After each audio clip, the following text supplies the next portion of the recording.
Oh my God, Anita.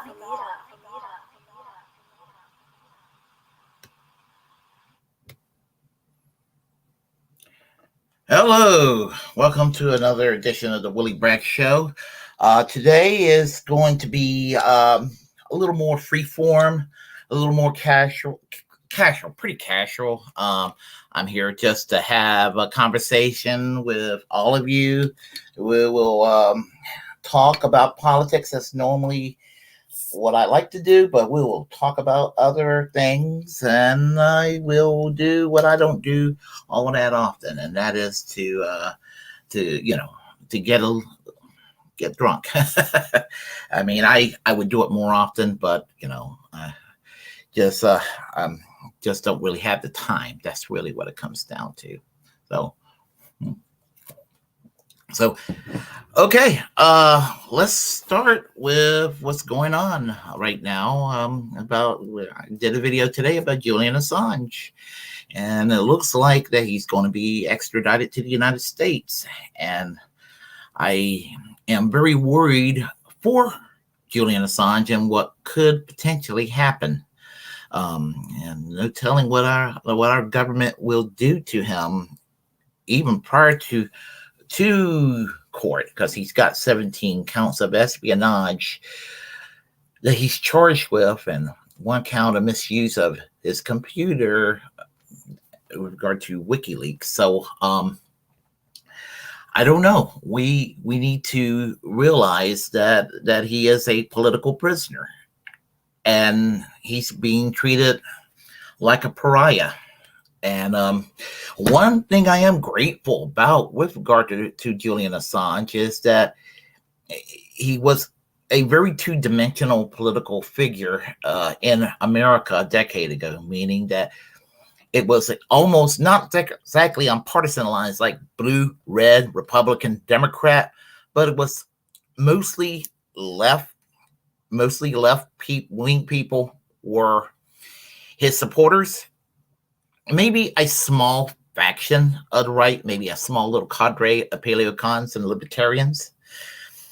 But somehow, 2016 came along, and when it became a Hillary Clinton Donald Trump contest, what happened was that I mean, with regard to the leaks and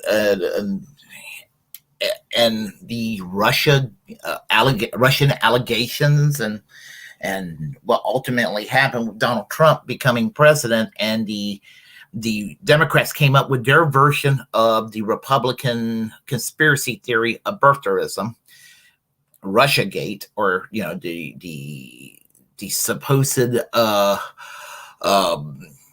placing Donald Trump in the White House at the behest of Putin.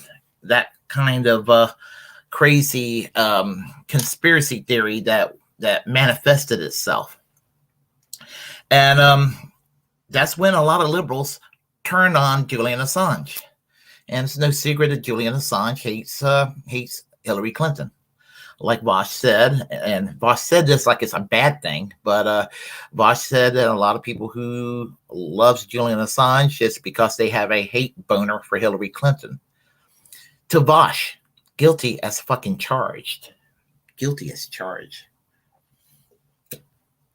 So anyway, we have one person on the chat line right now, and I like to know, if you don't feel shy, just go ahead and two people on the chat line, go ahead and chat with me and just talk about what's on your mind. If you haven't subscribed yet, if you happen to be dropping by, go ahead and do this. Go ahead and subscribe to this channel. So there's that as well. So let me continue, and feel free to talk about anything you want to talk about on the chat line. So as I said, things have kind of changed, and people that I despised at one time that I still don't have any deep love for have all of a sudden have changed their position on Assange. Now, I might question as to why they have changed their position on Assange, but at least they are taking a correct position, which is that Assange being held as a political prisoner is bullshit, and very much so the case. I never liked Sarah Palin. I still don't like Sarah Palin. Only thing I could say that's positive about Sarah Palin, other than what I'm about to say, is that she's less crazy than Marjorie Taylor Greene and Lauren Boebert and some of the other nutty people in Congress. So that's one thing she might have going for her. The other thing is she's asked Donald Trump to pardon Julian Assange. And yes, let's see. Yes, I do agree that otherwise Sarah Palin pretty much is trash. I didn't mean to imply that somehow she's been fully redeemed. I'm just saying she's just less crazy than the crazies today. I mean, I consider Ronald Reagan one of the most horrible political figures in our modern time. We're in the mess that we're in today because of Ronald Reagan.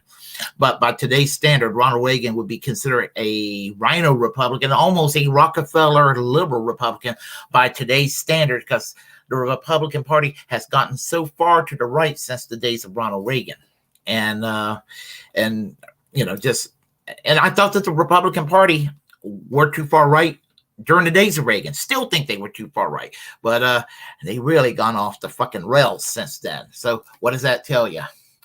So we have here, gotcha. That's how I interpreted what you said. Thank you. Because sometimes I will say something and there's a tendency for people to misinterpret what I say. And I'm like, no, that's not what I was saying. Like, if I say something about somebody that I may not like politically and point out something that they will say or they will engage in an action that I will say, well, gee, on that one, they're okay. doesn't mean that I all of a sudden say, this person's 100% base. It just meant that on that one or two issues, they're going to be correct. I mean, and so that's basically what it came down to. I mean, I remember one time that Rand Paul came up with I don't know what it was about. It was something to do with foreign policy, and I said that Rand Paul's correct on that. And I said usually when it comes to foreign policy, he's a little bit better than most Republicans. And then somebody said, well, since you became a big fan of Rand Paul all of a sudden, didn't you know he favored national right to work laws? I said, yes, I know he favored national right to work laws. I said, yeah, fuck Rand Paul on the issue of national right to work laws. Seriously, anybody who favors national right to work, anybody who favors right to work, period, they can fuck off. Honestly, I have zero tolerance for anybody in any capacity favoring right to work laws. Just because he favors right to work laws doesn't mean that he's, I remember what he was correct on, opposing weapons sales to Saudi Arabia. That's what it was. It was over. And all I'm saying is on the question of selling arms to Saudi Arabia, he was correct. On the issue of favoring nationwide labor law that would take the Taft-Hartley Act and make it like cement across all 50 states and all U.S. territories, he's a vile pig shit on that issue, and so there's discernment there on that. So that's basically what I'm getting at, and I just kind of wanted to make that clarified that. So, but getting back to Mr. Assange, again, I've had some people telling me, "Oh, Julian Assange, he's a pawn of the Russians." I'm like, "Oh my God, really?" So, I mean, that's why I won't, even though I'm not particularly keen on Russia going into Ukraine, I will not put a Ukrainian flag on my Facebook, on my Twitter, on my YouTube, or any other social media account. It doesn't mean that I want Ukraine to be under Russian domination, but I look at Ukraine and they're a highly corrupt, dysfunctional society. And they got fucking Nazis in there. And it's funny because several years ago, many mainstream liberals, hold on a second here. Good evening, Shashar. Shayar, how are you? Many liberals, well-meaning liberals, were on this punch a Nazi mindset, and I don't really have any pity for Nazis, but they had that mindset 5 years ago with the Trump derangement syndrome. While all of a sudden, Nazis were no longer an issue when it came to the Ukraine, because to oppose Nazis in the Ukraine would mean that maybe Vladimir Putin isn't as evil as they thought. And so they're in this mindset. They're in a meltdown. Like, if I go and condemn the Nazis in the Ukraine, then I am giving Putin some sort of credit on, or giving him some legitimacy. So a lot of shit libs are kind of on a mental meltdown. And that's what's going on right now. Hey, Radical Leftist Agenda, how are you doing today? I think you were online a few minutes ago on Twitch. Hey, how are you doing? Yeah. So it's like a lot of shit lips are kind of just beside themselves. So yeah, I mean, if somebody has a Ukrainian flag, I'm not going to be like, I do roll my eyes, but I'm not going to judge them too much. I just don't expect to see a Ukraine flag on anything that I have in relation to social media. Just don't expect to see that. I want Ukraine to not be invaded, but I don't want to be in solidarity with fucking Nazis. And that's what it comes down to. Because Nazis are fucked up. Let's see here. Fireball Russ, hey, how are you today? I am good. I am just getting started on my live stream right there. So Anyway, everyone feel free to ask questions because I'm on vacation this week. Had some plans, but the plans didn't 100% take place. So I figured I might as well make the best out of the situation. I don't partake as much as I used to, but I figured you get to see me. You get to see me. Well, I'm not drinking alone. I'm drinking with you guys and gals. I'm just kind of doing my thing. So if you got any beer or wine or liquor in your refrigerator, or if you live in a state where cannabis is legal, light up. Hey, even if it's illegal in your state, I'm not going to say anything if you light up. So, because it should have never been illegal to begin with. Let's see here. We have another comment here. Let's see. The problem is that it's hard to gauge of how much the Nazis influence. We see pockets here and there reported, so the average citizen doesn't know what to think. Yeah, I remember hearing about the Nazis as far back as 2014, 2015, and I found that very alarming. Let's see, doesn't help that the media is busted and slanted. Oh my gosh, the media. Yeah, they're quite disconcerting these days. Yeah, you'd be surprised how much people will project that I have to deal with when discussing politics. I consume myself a whole lot, obviously, in alternative media, as you all know. And I do listen to a little bit of mainstream media because you kind of need to kind of have an idea of what they say. And we're talking about mainstream liberal media and mainstream conservative media for that matter. And basically, and I will listen to, I'll listen anywhere from CNN, MSNBC, and Fox just to hear what they have to say. But I've been accused of talking CNN talking points. I mean, I've been accused of mimicking talking points worse than MSNBC.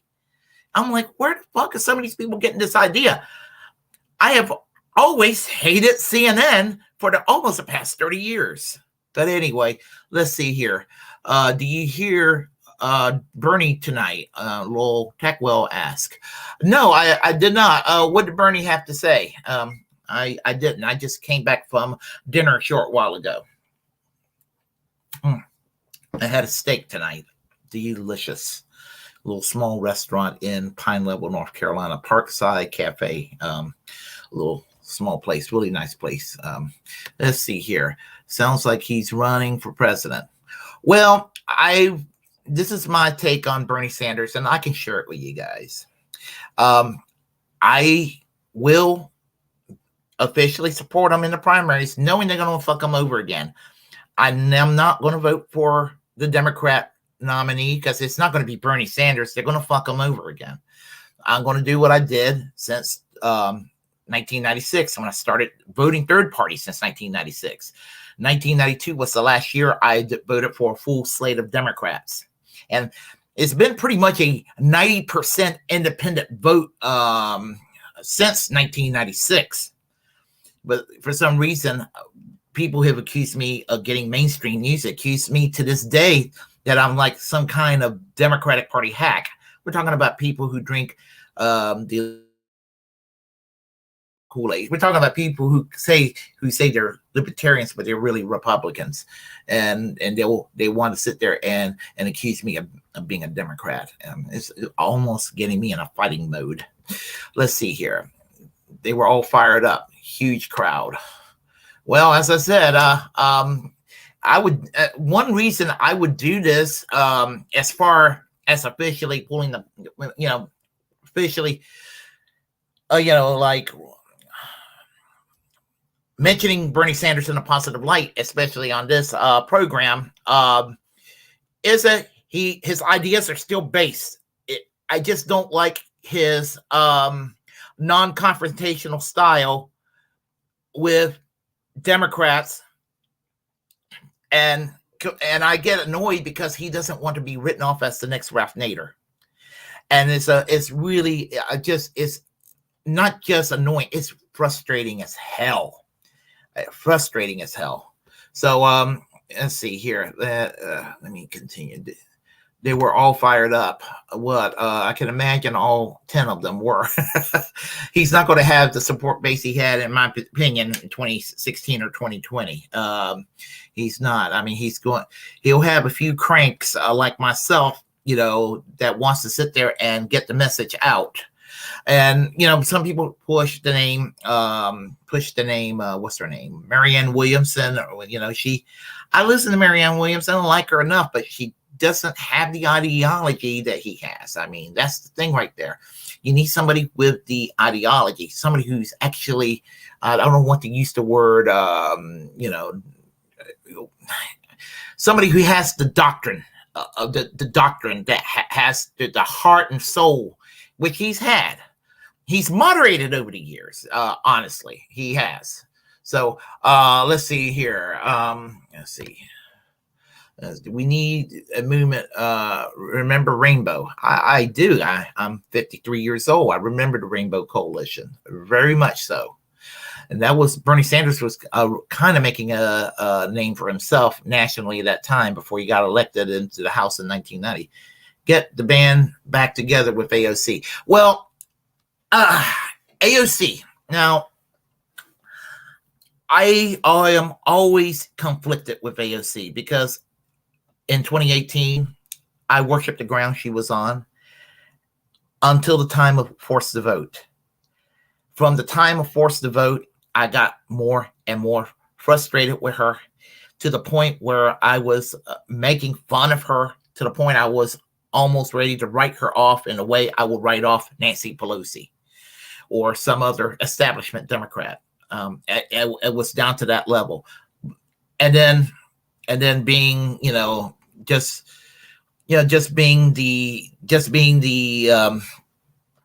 kind of the sexist I am in some ways, I will look at AOC and be like, she's still sexy as hell, and I find her deeply attractive at the same time. So it's like I'm conflicted and all that too. So, but then she kind of made me happy with the embracing the AOLU, but she was a little bit opportunistic. She was trying to take credit for Staten Island's Amazon unionizing, and it just wasn't the case. I mean, she really didn't get involved. She was busy wearing the Chick-fil-A dress. And so I just couldn't take her seriously. But now she's involved, or trying to be involved, and she's doing it maybe a little bit for self-serving to make the Democrats look good. Maybe that's why she's doing it. In fact, that is why she's doing it. But maybe, I do think that her heart is in the right place too, but she also got shamed by her left wing. So she's mildly improved, not as much as I like for her to improve. And here's my take on it. I'm not going to sit there and simp for her like I used to, but I'm not going to crap on her continuously like I used to. When she fucks up, I'm going to call her out on it. When she's doing awesome things, I'm going to call her out in a positive way on it. And I'm just going to be honest about it. So I'm going to have realistic expectations when it comes to AOC. So that's what it comes down to. But I laugh at people when they say, "Oh, I want AOC to run for president in 2028 or 2032." She doesn't have what it takes to run for president. Sorry, she doesn't. She's great on policies when she talks about policies, but she is too immature to run for president. I'm sorry.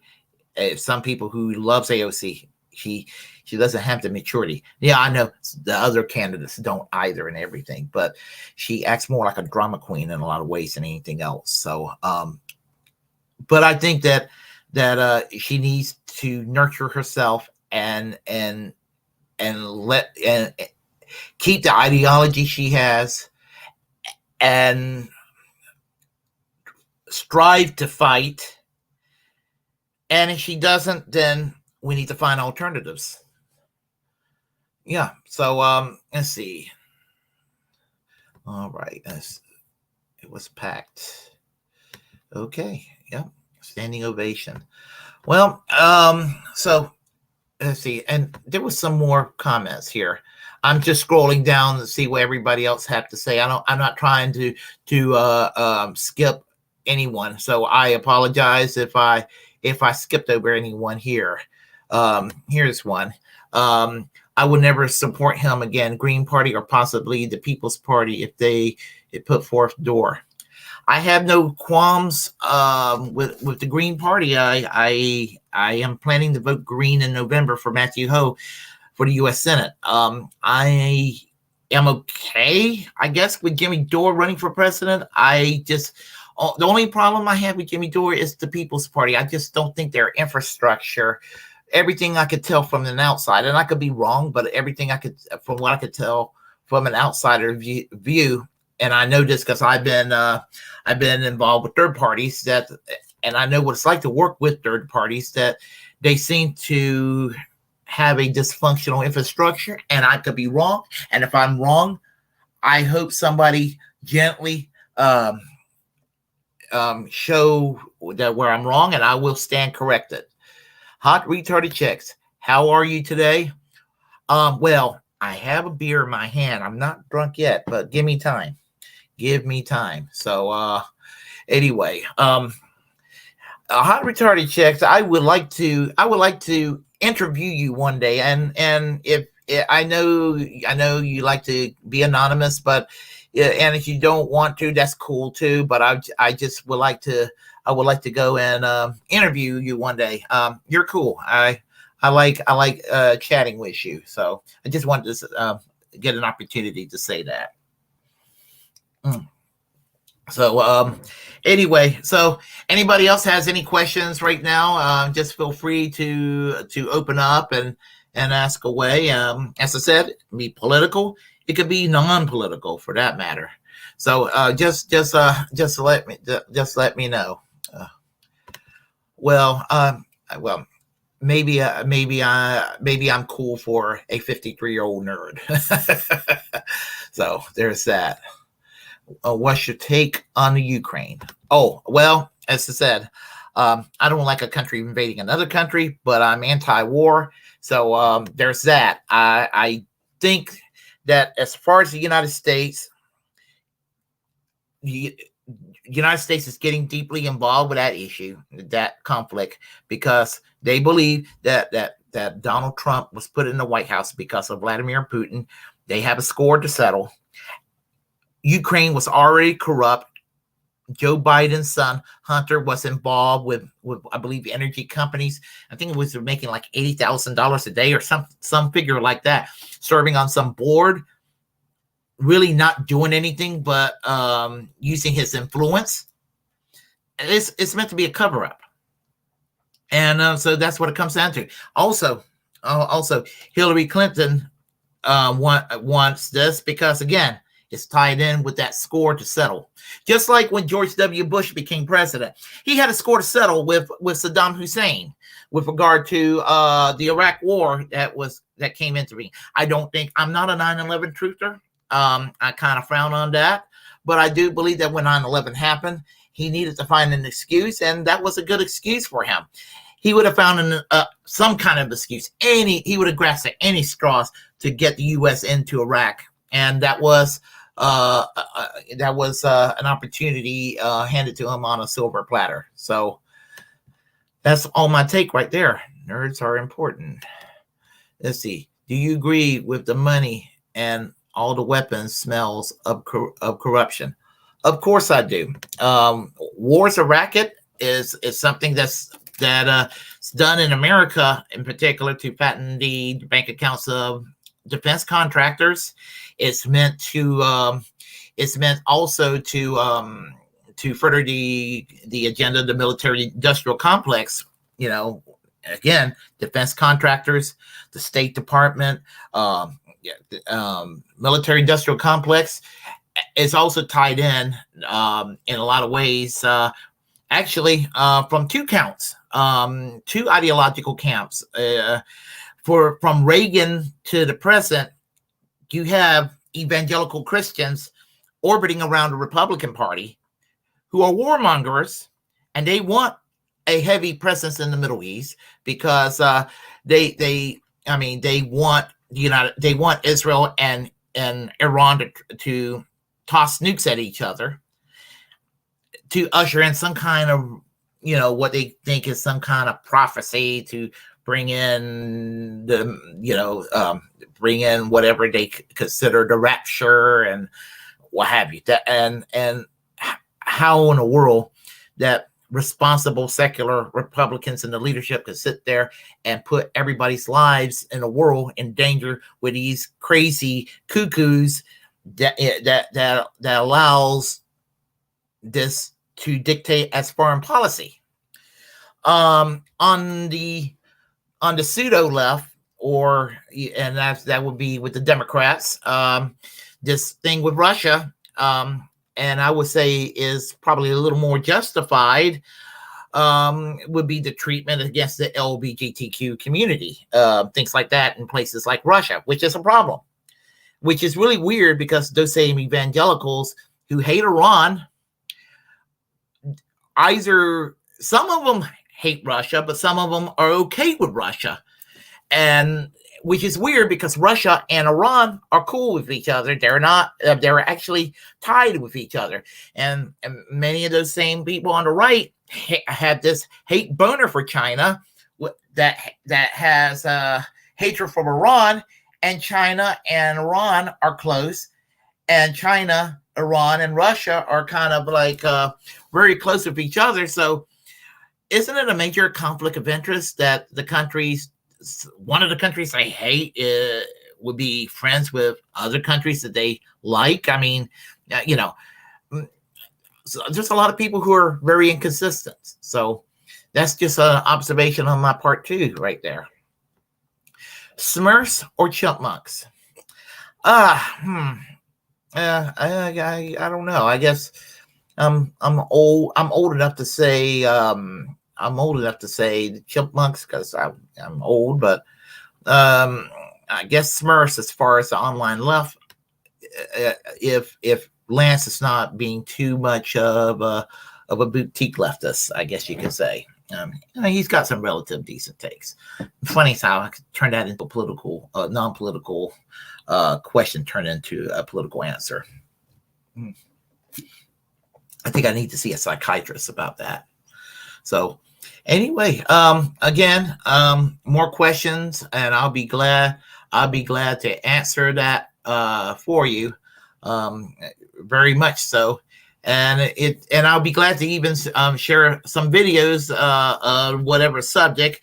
Granted that it's not going to go and be in conflict with any copyright infringements or where I could get a strike. So anything I can use this little software thing and I can go ahead and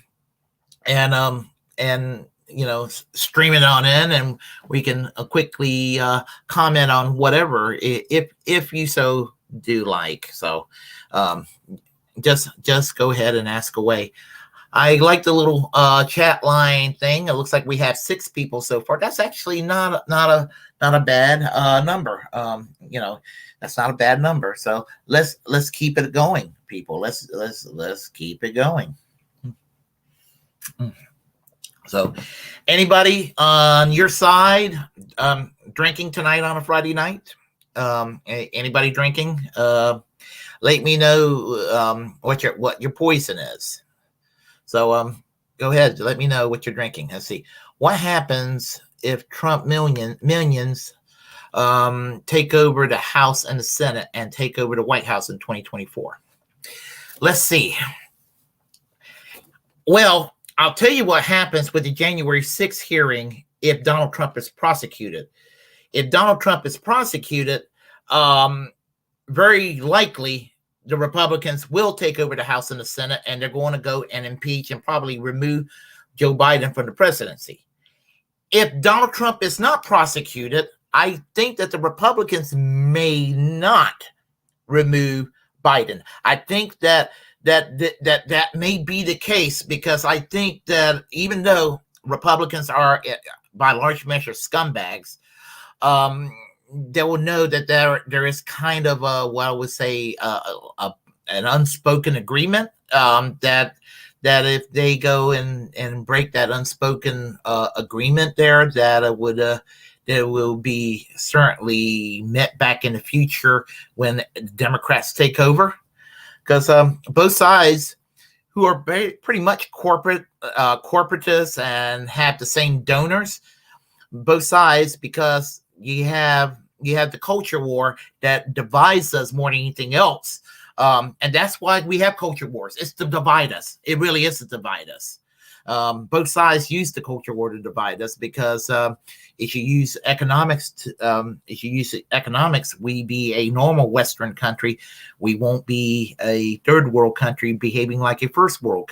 We won't be a first world country behaving like a third world country, economically speaking. So there is that. Let's see. As far as 2024, it's hard to say. If the Democrats somehow remain in power in 2024, 2022, and the economy doesn't pick up, even though it isn't their fault, and I will go as far as to say that even with the COVID and all this shit, it wasn't even Trump's fault. That COVID shit just kind of slapped the world beside the head. I mean, that it's going to be a massive blood bath for the Democrats in 2024. I think that the Republicans winning the presidency in 2024 is almost a foregone conclusion, though. I will say that. Pivot, I don't understand Russian, so I apologize right there. Let's see. Oh, hold on. 420. I'm not, I don't know what you mean by that. Let's see. I'm here. Sorry, I am trying to make food. No problem. No problem. Not a problem. Let's see. I have some margaritas. Hey, dirtbag leftist, how are you? Oh, hey, that's cool. That is definitely cool. I have a question for you. Yeah, what do you think? Since you're in Lauren Boebert's district, we've discussed this before. What do you think was going on with Lauren Boebert? Those allegations of her being an illegal escort and all of that. That's and the two abortions. I mean, the culture war people really, they're so hypocritical that when somebody on their side is guilty of whatever, it no longer becomes a big deal. I mean, I just think that's interesting that they all of a sudden it's no longer a big deal when their side get caught with it. I personally don't give a shit if she had 2 abortions or 222 abortions. I don't give a shit if she was an unpaid escort.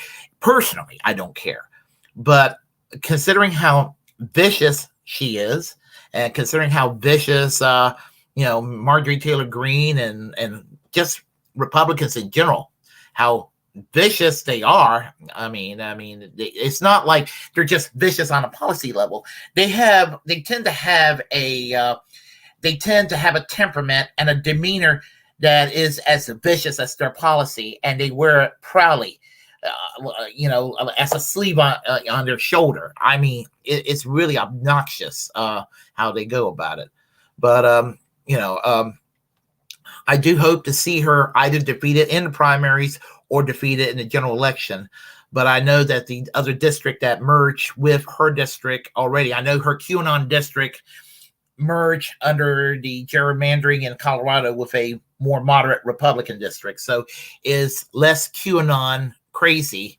But, Republicans being what they are, I mean, I don't know how moderate Republicans are. There are moderate Republicans out there. I mean, they do exist.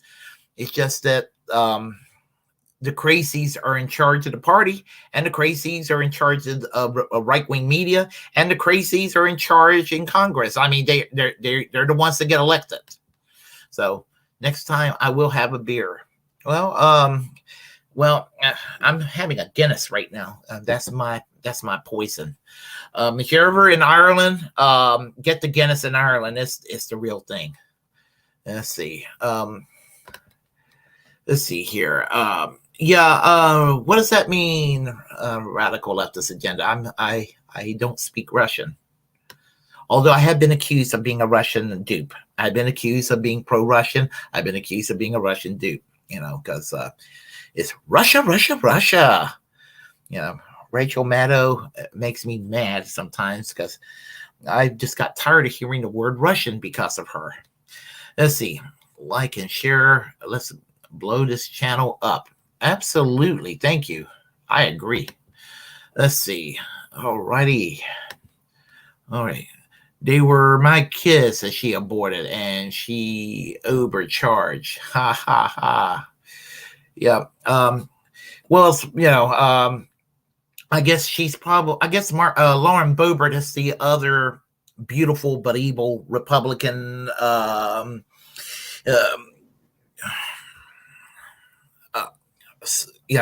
figure around. Lauren Chen is probably the one Republican, probably more beautiful than her, but they both have ugly souls. Let's see here. But how will the country change after a fascist takeover scenario and Trump minions take charge?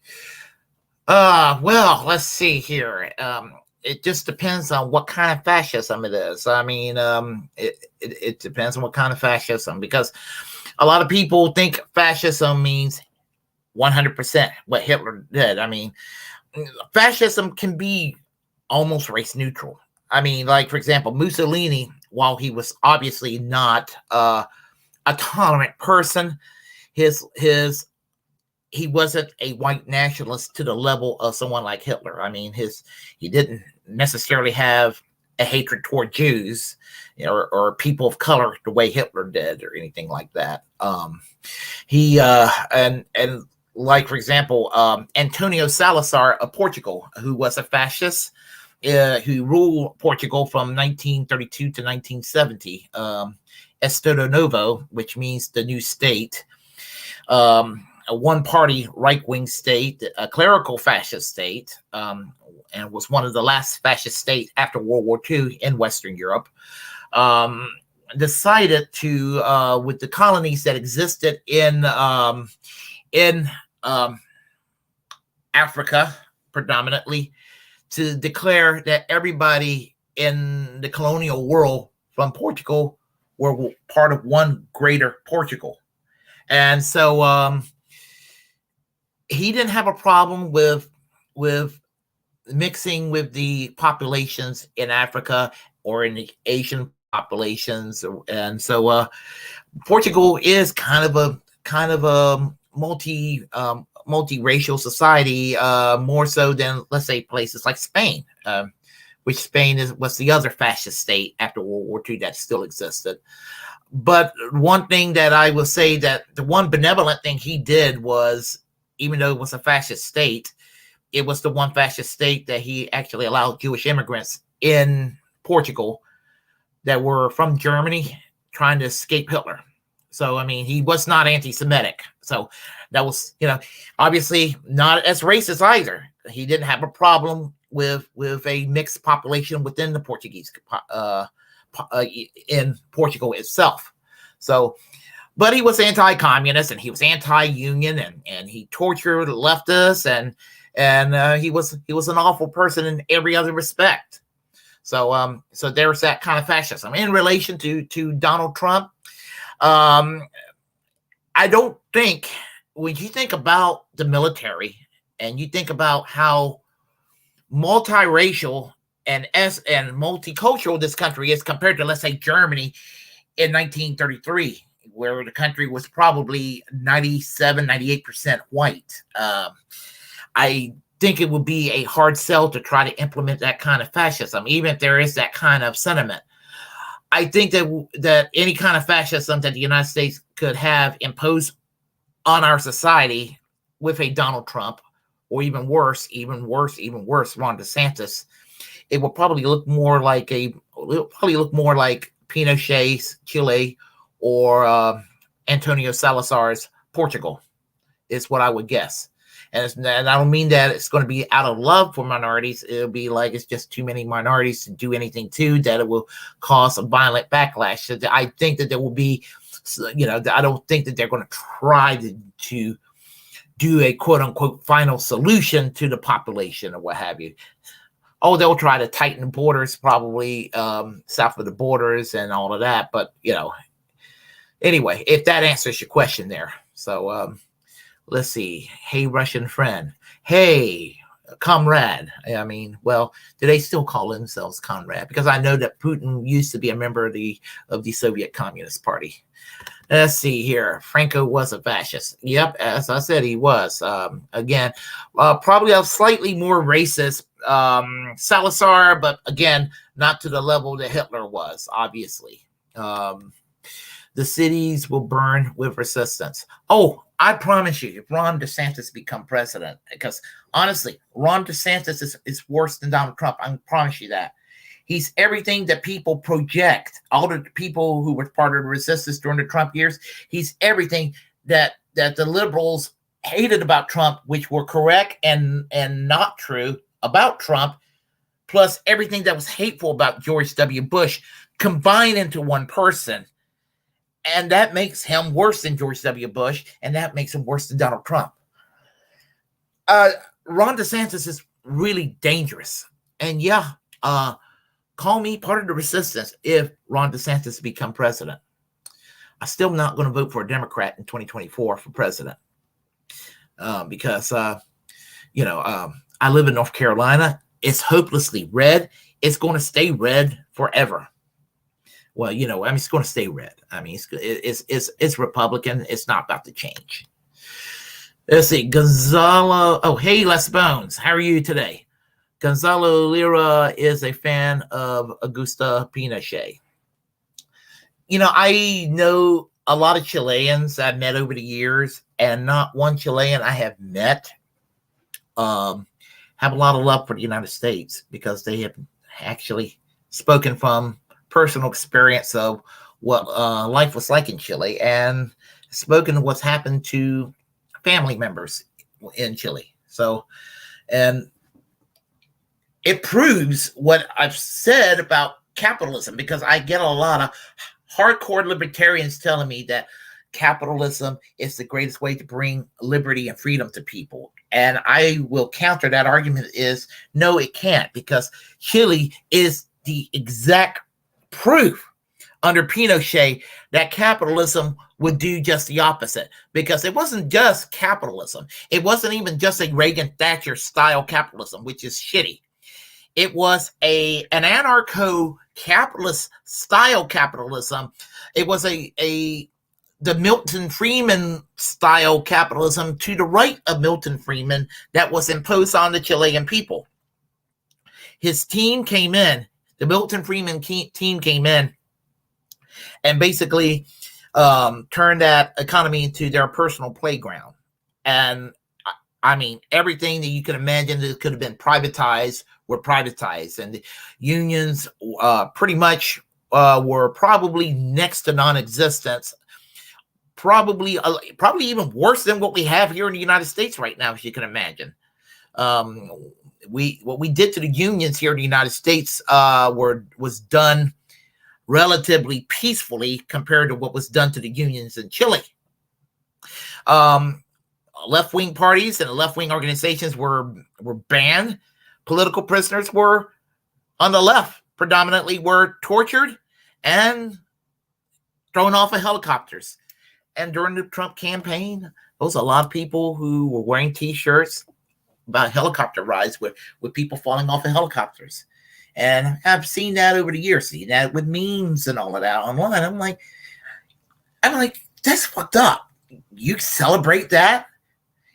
And I'm like, don't ever lecture me about capitalism being pro-liberty. I hate it when they use that liberty talk. And there's nothing that makes me mad more. Some of these right-wing motherfuckers who are so sure of themselves and they're so fucking wrong at the same time.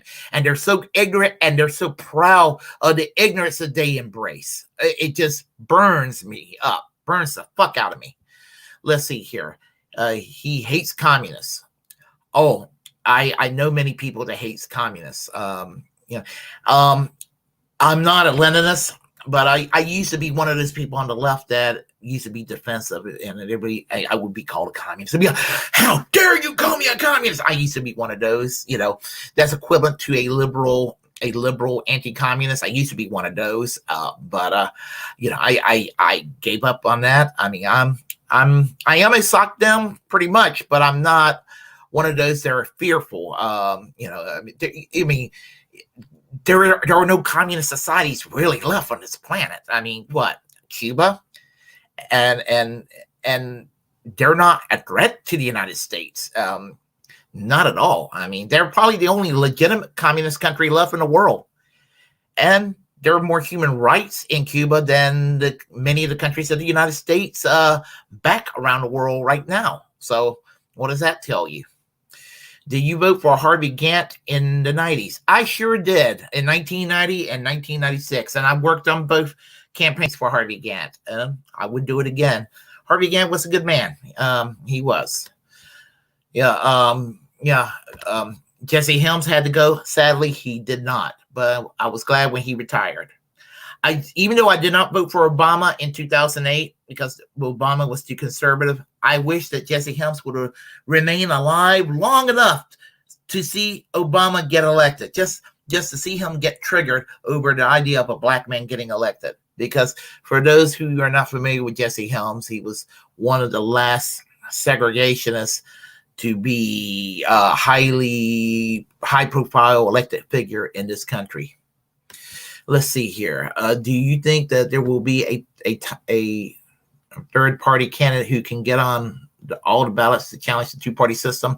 The closest thing that's going to happen in the future will be the Green Party. They're the only viable third party right now in existence, and they currently. And they have their problems, but they're the only party that has any real chance outside of the Democratic Party. And if you're on the left, the Green Party is the only game in town. I was going to register as a Green. They just got back on the ballot here in North Carolina. I am going to register as a Green when I get a chance to. But I'm going to give them my support. I'm not going to be a dues-paying member of the Greens, but I will give them my support by registering as a Green. Let's see here. Third party. Yeah, I knew what you meant. I do typos all the time. I feel bad when I do typos, but I realize, all other people do typos too. But I'm like, well, what in the world people think of me when I do a typo? I type fast, and then I'm like, oh my God, I left a word out, or I left a punctuation out, or I left a letter out. What the hell are people going to think of me? But don't feel bad about that. Please don't, because I do my fair share of it. Let's see. Who do you think has the best chance of running as an independent? We have to push the Green Party to get Jesse Ventura to run.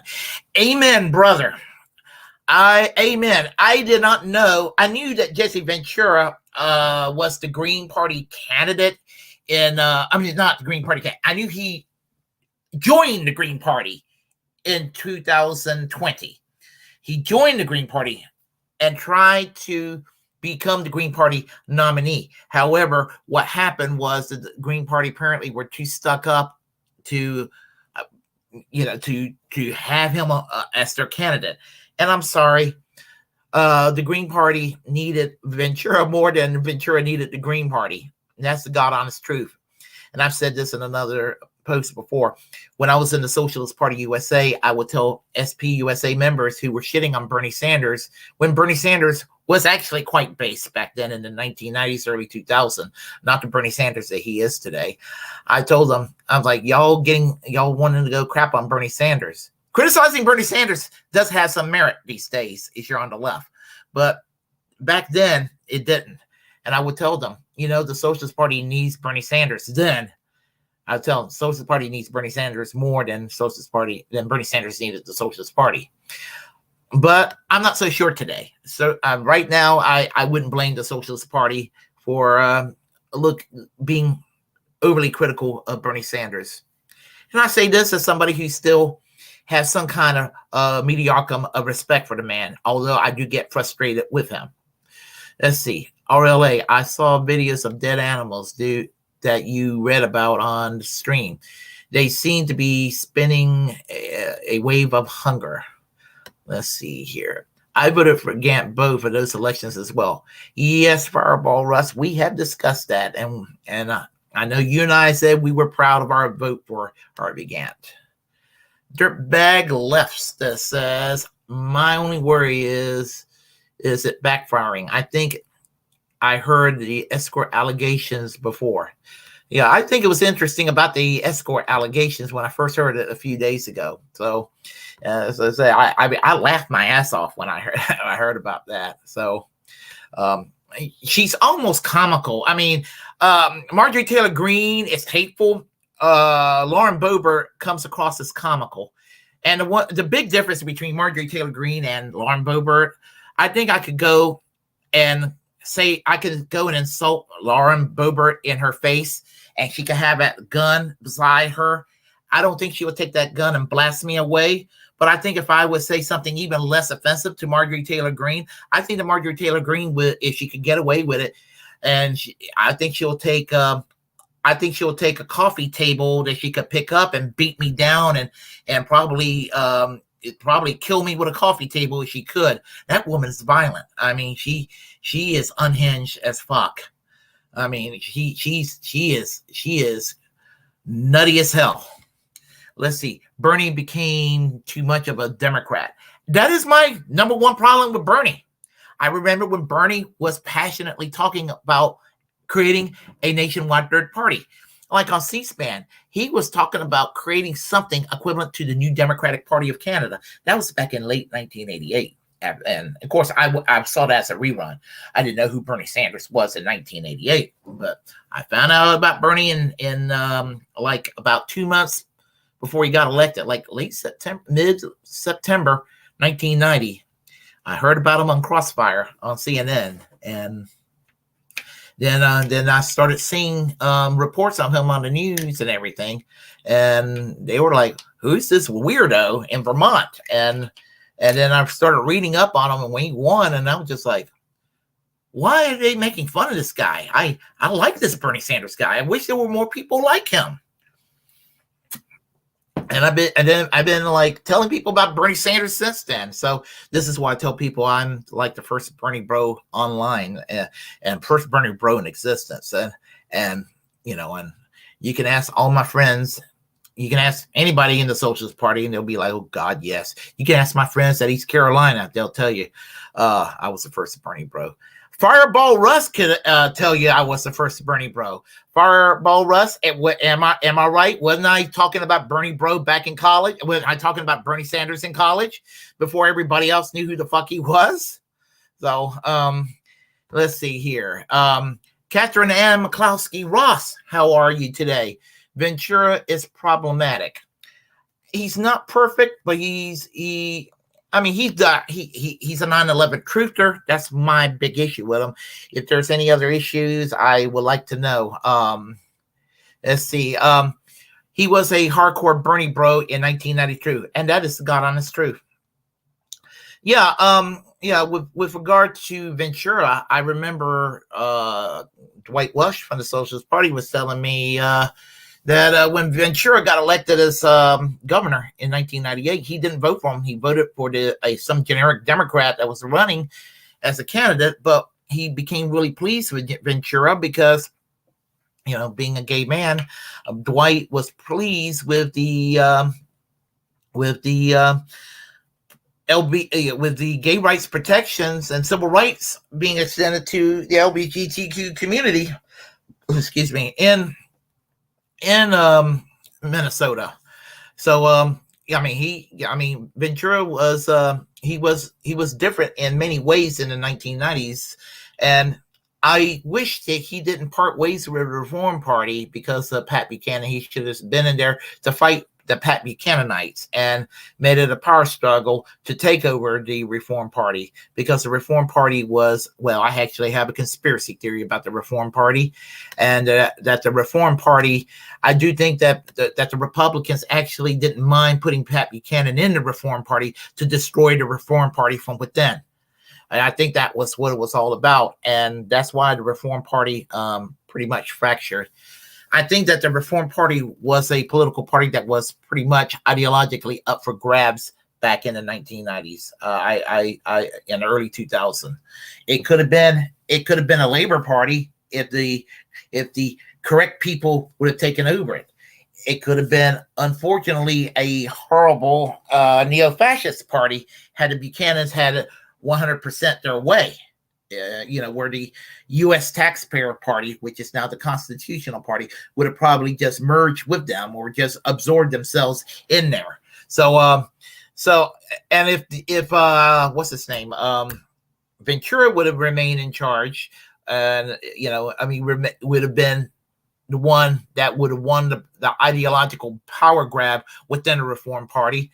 They could have probably partnered up with the Green Party at some point, to a point where maybe something like the Progressive Party of Robert La Follette in 1924 could have been founded, and it would have maybe a longer lasting effect instead of just in the year 1924. I can dream, can I? Let's see here. I agree that Pat Buchanan was there to destroy the Reform Party. I do too. I think I really do. I looking back, just kind of like I am connecting the dots, and what I can tell, it's just I can't think of anything any other way than that. So I can't think of any other rational explanation other than that was the actual intention right there. The actual intention was to destroy the Reform Party from within. So, and as I said, it's sad. And I'll tell you a story about the Natural Law Party. The Natural Law Party basically fizzled away, but in the year 2004, I think they were in Michigan. It was that state. It was the last state where they were on the ballot with a full slate. They just didn't have a presidential candidate. And Socialist Party USA presidential candidate Walter Brown asked them, could I put my name on the ballot line for the Natural Law Party? And the Natural Law Party's like, sure. So Socialist Party USA candidate Walter Brown was the presidential candidate in Michigan for the Natural Law Party. So there was, he actually found clever ways to get on the ballot. There are clever ways you can get on the ballot if you're running an independent campaign around the country. So if Jimmy Dore runs as a third party candidate,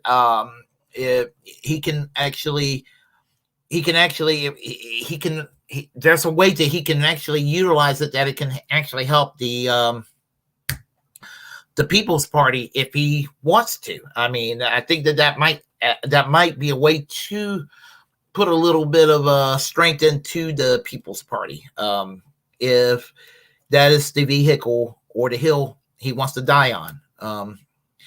And so, as I said, I'm quite agnostic to the People's Party. I'm okay with the People's Party. I was told I accidentally quoted Kyle Kalinske, and I found out he said what I said about separately.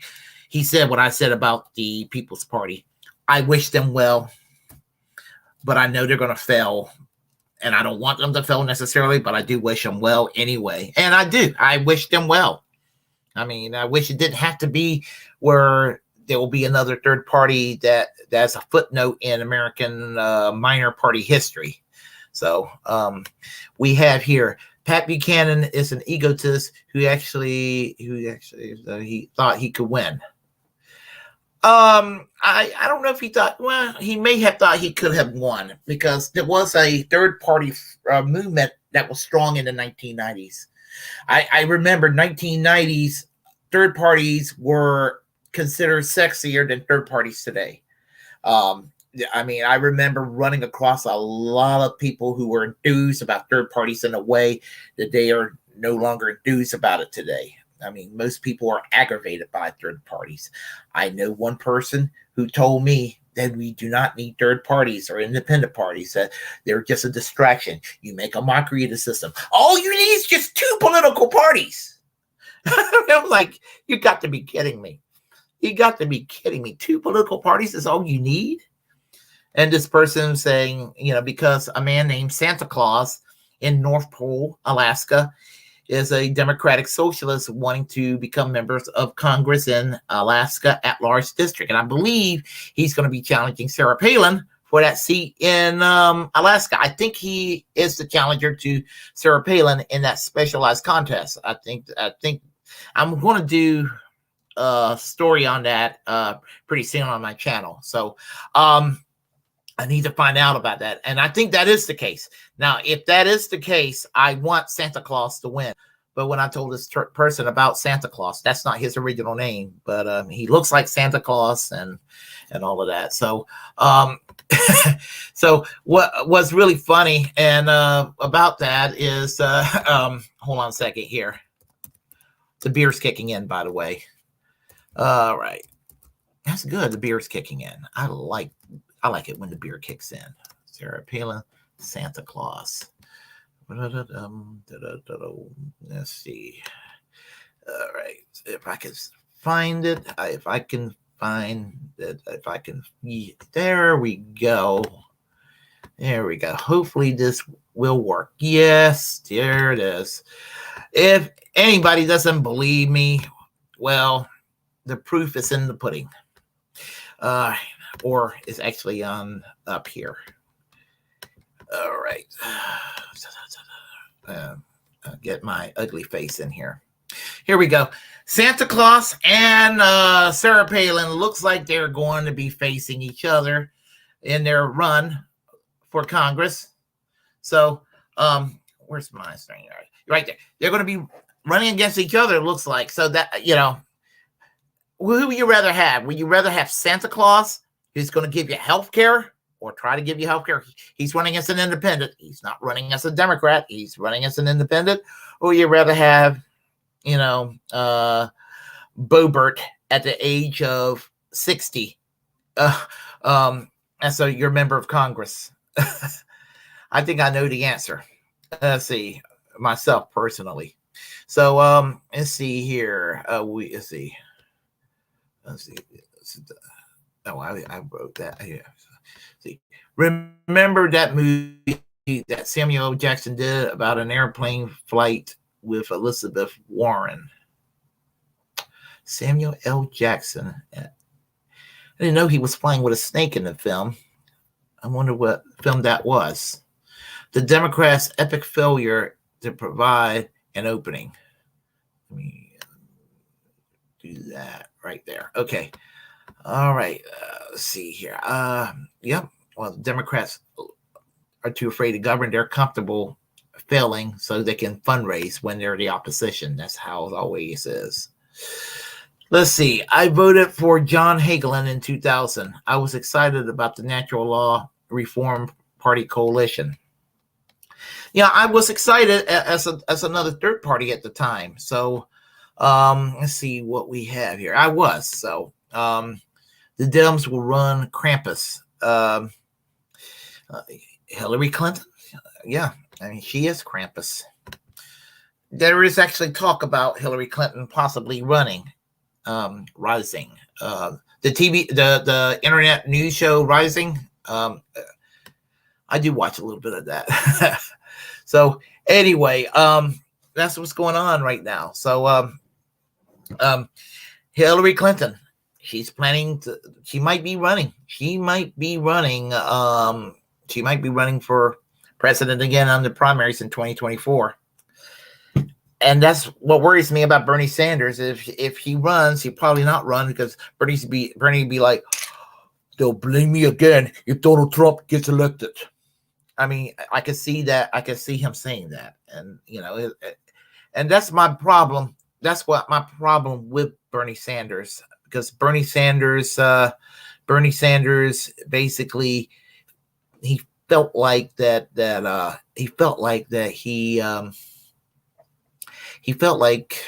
he's partially responsible for Donald Trump getting elected. He's not. Donald Trump got elected by accident. He was not trying to run for, he really wasn't trying to run for president. I have said this, I do have one conspiracy theory that people laugh at me over.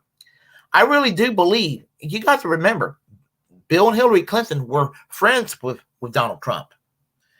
And I think that Bill Clinton and Donald Trump were having a golf game together, and he told him that, you know, Hillary, my wife Hillary's running for president.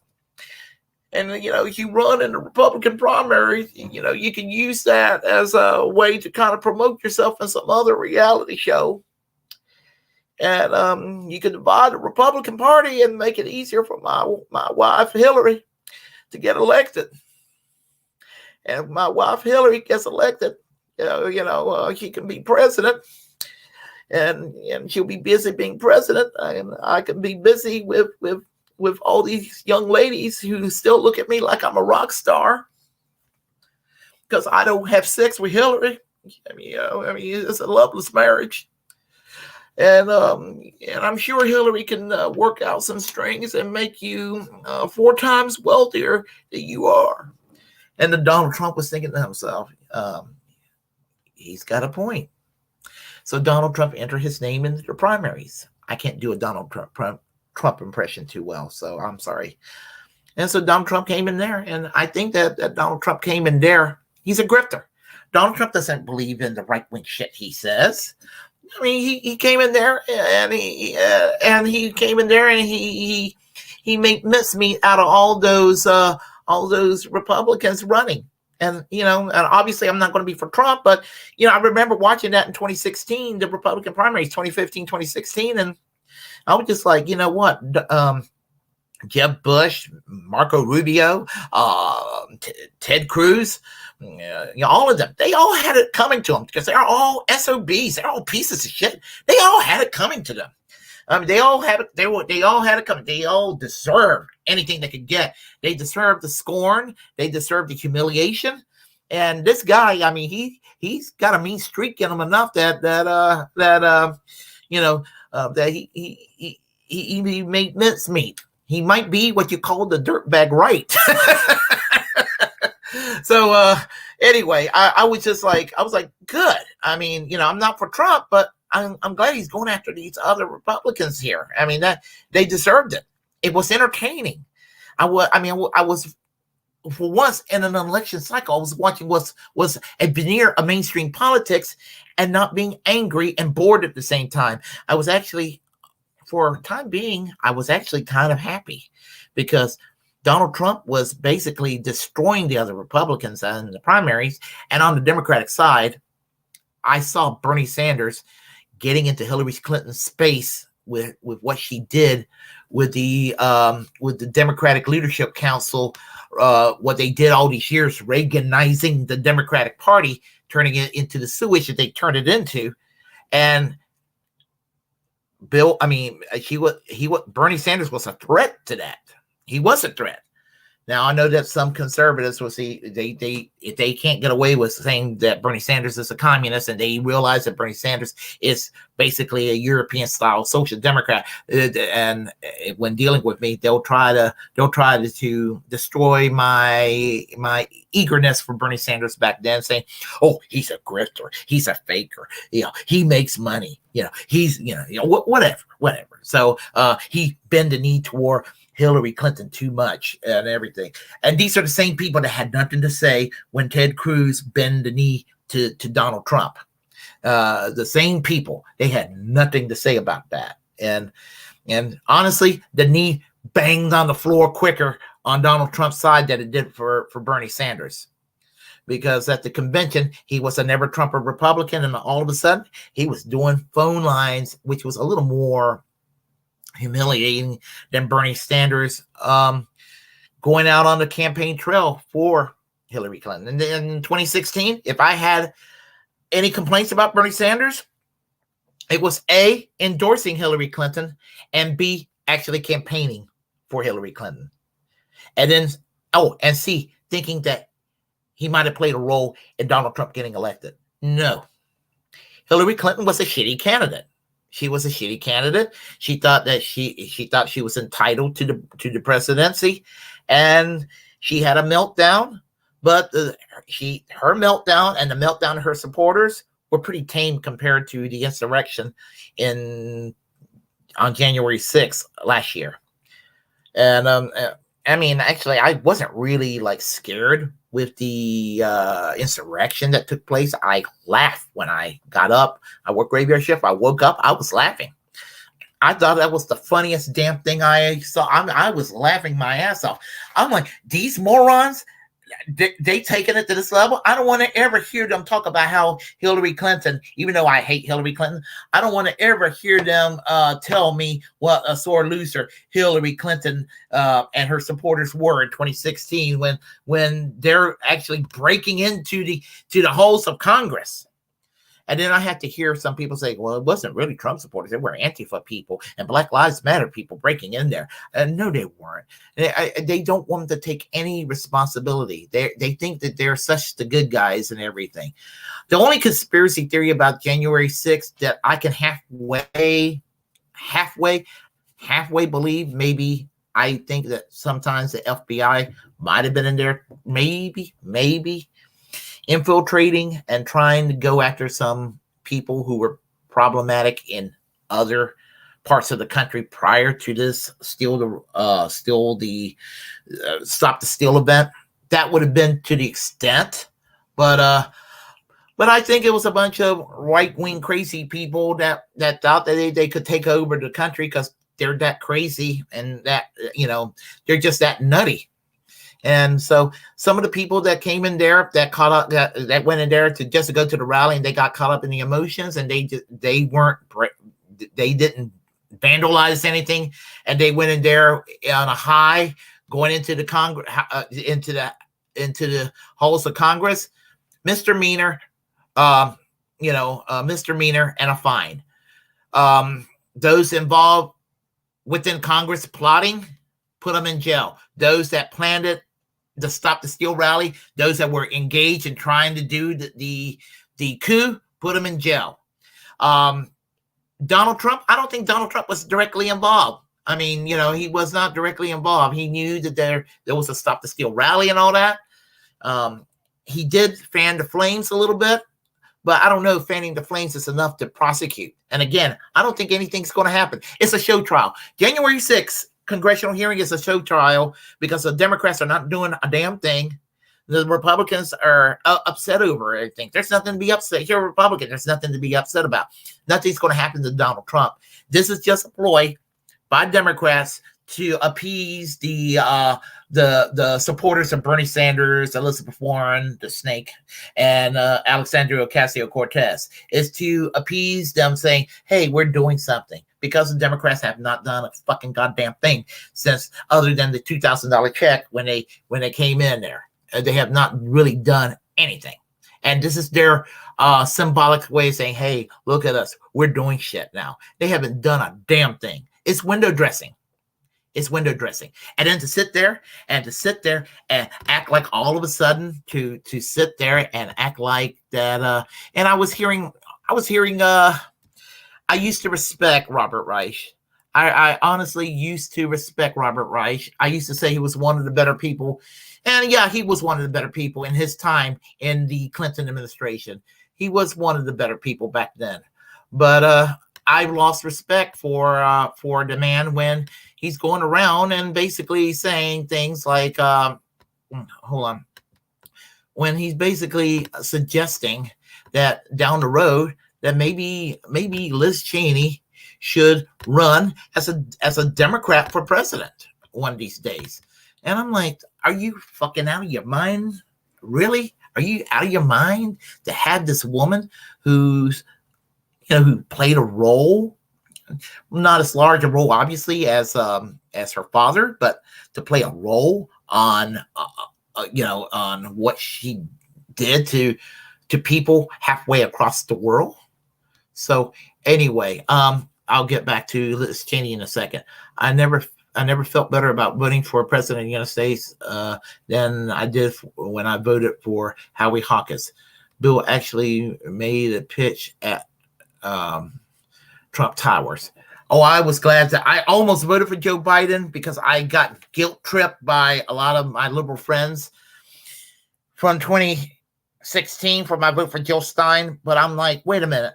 Joe Biden he's promising not to do shit. He actually is promising not to do anything. He said there will be no fundamental changes. He said, I defeated the socialists. He made it clear. He was trying to antagonize people like me, and he did a very good job. So I'm like, I'm voting for Howie Hawkins. Howie Hawkins is what I want. I don't want Joe Biden. I don't want Donald Trump. I wanted Bernie Sanders more than anything else, but Howie Hawkins is definitely a good substitute. So I'd be happy with Howard Hawkins' presidency, but I know he wasn't going to get elected, but I felt good voting for him. Actually, I'm very glad I voted. Now, yeah. I am actually.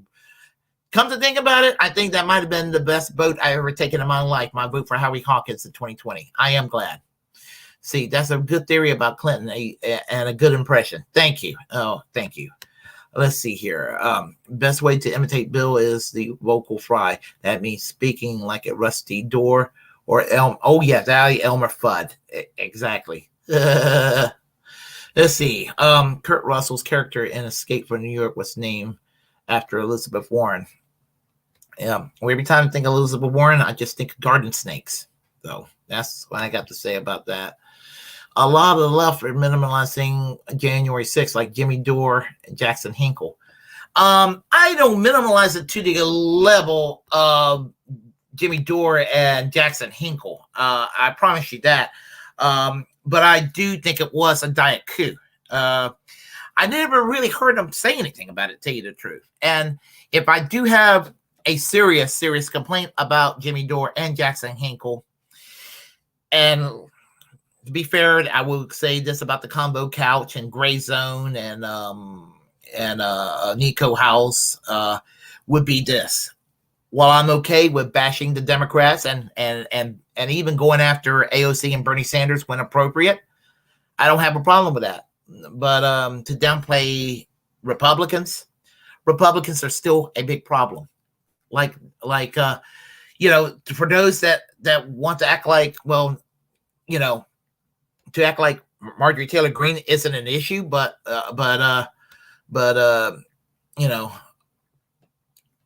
you're looking at Liz Cheney as she's worse. They're both equal. I mean, in a lot of ways. The difference between Marjorie Taylor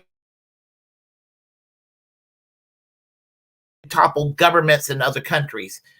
Marjorie Taylor Greene only wants to overthrow the current government that she doesn't like in the United States. So it makes them equal in that regard. She voted with Trump majority of the time as a member of Congress. I'm talking about Liz Cheney.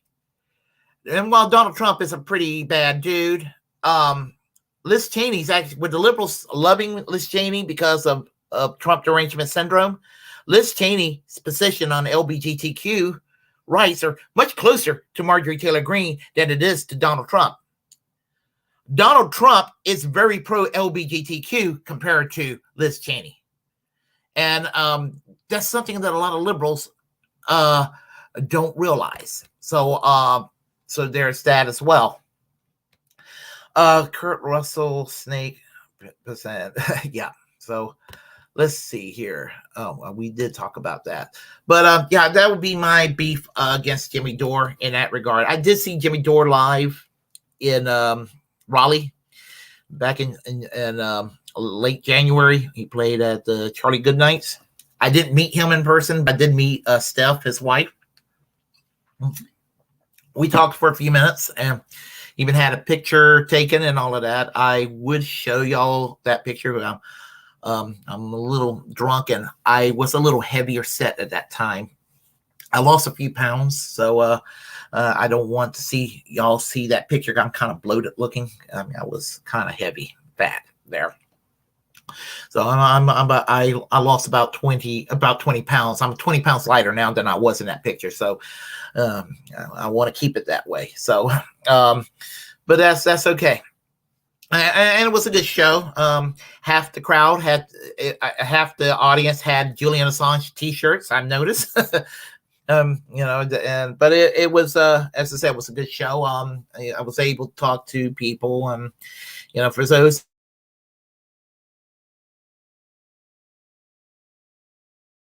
that claimed that Jimmy Dore is blocked their screen. Okay, and the blanket's gone. Yeah, all of us. There was I didn't see anybody that seemed right-leaning out there. I didn't see anybody that looked like they would have been Trump supporters. I didn't see anybody that fit that bill that they accused Jimmy Dore of being. Now, people have accused Jimmy Dore of being far right, what have you. Now, granted, do I like Jimmy Dore now these days better than, let's say, when he was on the Young Turks prior to 2016, or even prior to maybe the time when he left the Young Turks up to the time of Force the Vote? Not so much. And I was, because he talks too much about vaccine mandates and everything. Not that I disagree with what he had to say about vaccines and things like that, but it's done to try to appeal too much to a more right-leaning audience. And while I do not think he's a bigot or anything like that, I don't think he's a Nazi or any racist or homophobe or all this, but he started to say things about women's sports that I just cannot go along with regard to women's sports. And that's it's about equality. It's about equality.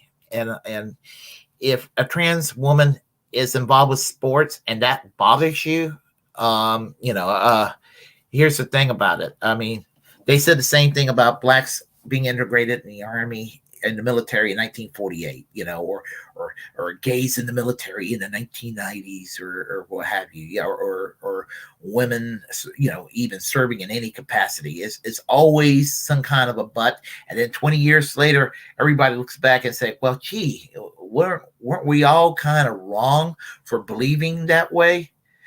And honestly, the solution, my only solution to that, and nobody likes my solution, is why have a men's sport or a women's sports? Just have a sports, and there's going to be somebody's going to be strong somewhere. There's going to be, and sometime it'll be, be a male, and sometimes it's going to be a female, and sometimes it's going to be somebody, who were previously, biologically assigned at birth that transitioned into their new gender, and everybody's valid when they win, regardless. I mean, that is probably my only, and I'm not actually expressing myself right about it, but basically it comes down to equality in that regard. That would be the only way to radically nip it in the bud. But for Jimmy Dore or Glenn Greenwald to come up with these statements, my theory is that they might be doing it so they can get on Tucker Carlson or get on Fox News and not get any pushback. I have actually thought about that, but because it's fucking hard to believe, being the persons that they are, that they would all of a sudden just do that. And I think that it'd probably be more convincing that they will take this little approach than to do a fucking 180. Because if they do a fucking 180, it would look too much like an actual grift. So I think that they're doing it in a almost in a sophisticated propagandist sort of way. I don't approve of it, but I think that would be the explanation, and I will hope that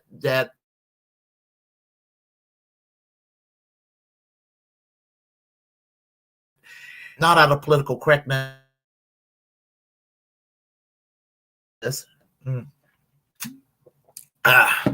Let's see here. Propaganda Live. How are you? Good show earlier. Good show.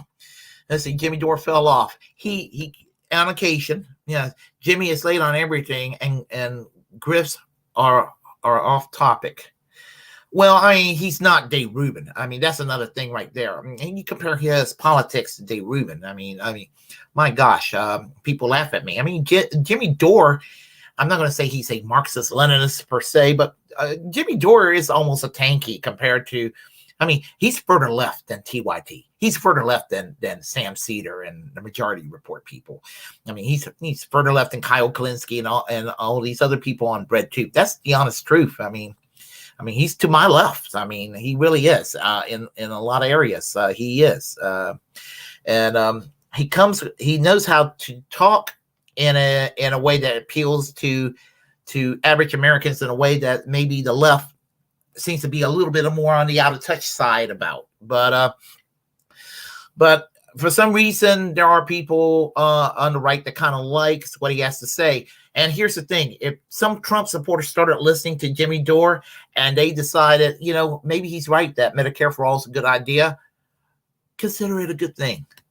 And at least, and whatever problems Tucker Carlson has politically on him, and there are things about Tucker Carlson I don't like, but I rather for Jimmy Dore or Glenn Greenwald or Tulsi Gabbard or whomever goes on Tucker Carlson to talk about what they talk about, rather to have them on Sean Hannity or Mark Levin for them to drown them out and act like they're SOBs and chase them off the studio. So at least, and this is not praising Tucker Carlson saying this, but at least Tucker Carlson gives them a little bit of wiggle room and does not interrupt them. And Tucker Carlson's correct on foreign policy in large measure. He's anti-war and he's good on Julian Assange. We know Sean Hannity and Mark Levin ain't. I mean, when it comes to Mark Levin, and it comes to war, I mean, he's already saying there's a Putin wing to the Republican Party. Mark Levin's tiny, tiny micro penis is barely stiff over the idea of getting into World War III. But he'll never give a Democrat credit for it because his brain functions in only Democrats are evil and Republicans are good. But but then again, Joe Biden is basically a Republican. So, but they don't see it that way. Let's see. No one's audience has screwdriver T-shirts and red suspenders. Well, that's true too. Yeah, and for those of you who don't know what Screwdriver is, they were an old punk band from England in the late 70s. They were a standard punk rock band that became one of the earliest skinhead, neo-Nazi, white nationalist rock. Very cringe with their music and all of that. One of the members actually was roommates with one of the guys from the new wave group Madness. I found that out later. But I think I don't know the details behind that. I need to go and check that out. Anyway, I also agree with you, Willie, about how Jamie speaks of other ladies and LGBTQ. Yeah, as I said. Now, I mean, and I don't agree with everything Jimmy says. There are people who think that I'm like the biggest Jimmy Dore fan you can imagine. And I mean, do I like Jimmy Dore better than TYT? Absolutely. But I don't agree with everything Jimmy Dore has to say. I don't agree with everything comes out of TYT. Obviously, a hell of a lot less with TYT than I used to. I used to be a TYT addict, and I got really frustrated with him last year for trying to pick a fight over, with that Jimmy Dore TYT drama. I'm mad at them both for pulling Kyle Kulinski. Kyle Kulinski would have had over 1 million subscribers by now had it not been for TYT and Jimmy Dore. So I'm kind of mad at both of them for what they did. They both kind of fucked Kyle Kulinski over, and Kyle Kulinski's lost a lot of subscribers because of that drama. So I'm more on Kyle Kulinski's side than I am TYT's and Jimmy Dore. I'll put it this way. I'm more on Kyle Kulinski's side than everybody of the three camps. Kyle Kulinski's side more, then I followed by Jimmy Dore. I'm on his side with being on TYT's side the least, which is zero side on that issue. So I'm 100% with Kyle Kulinski, 90% with Jimmy Dore, and 0% on TYT, if that makes any sense. I agree on Jimmy. That's why I stopped watching him. Yeah, as I said, some baggage that he has. Who knows what's going to happen in the future? It's amazing how much. Somebody told me the other day that because there was almost a uniform support for Bernie Sanders in 2016 among BreadTube, maybe there might have been everyone from basically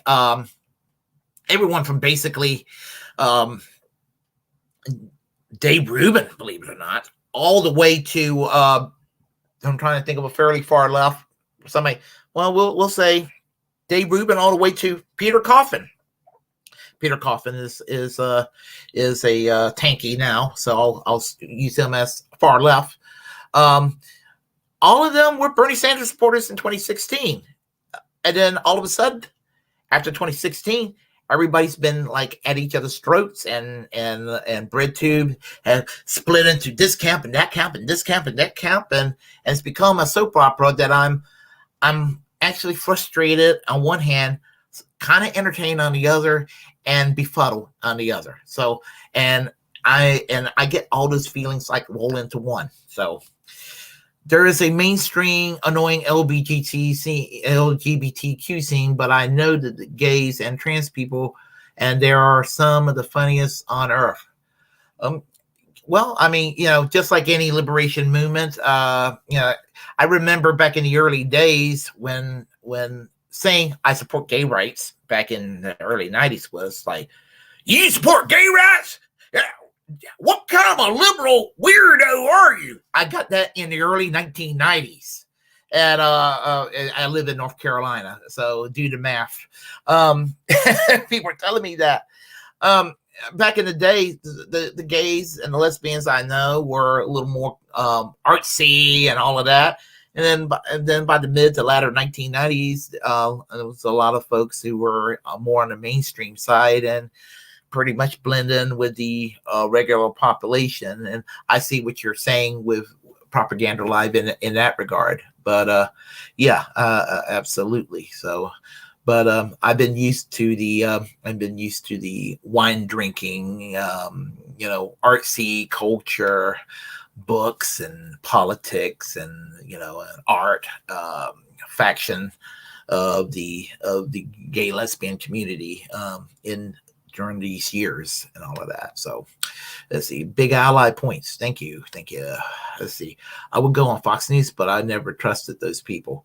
I will listen to Fox News occasionally just to see what they will have to say. And the only thing I would say about Fox News is less shitty than it used to be. It's shitty. It is shitty. But One American News Network and Newsmax makes Fox News look like MSNBC.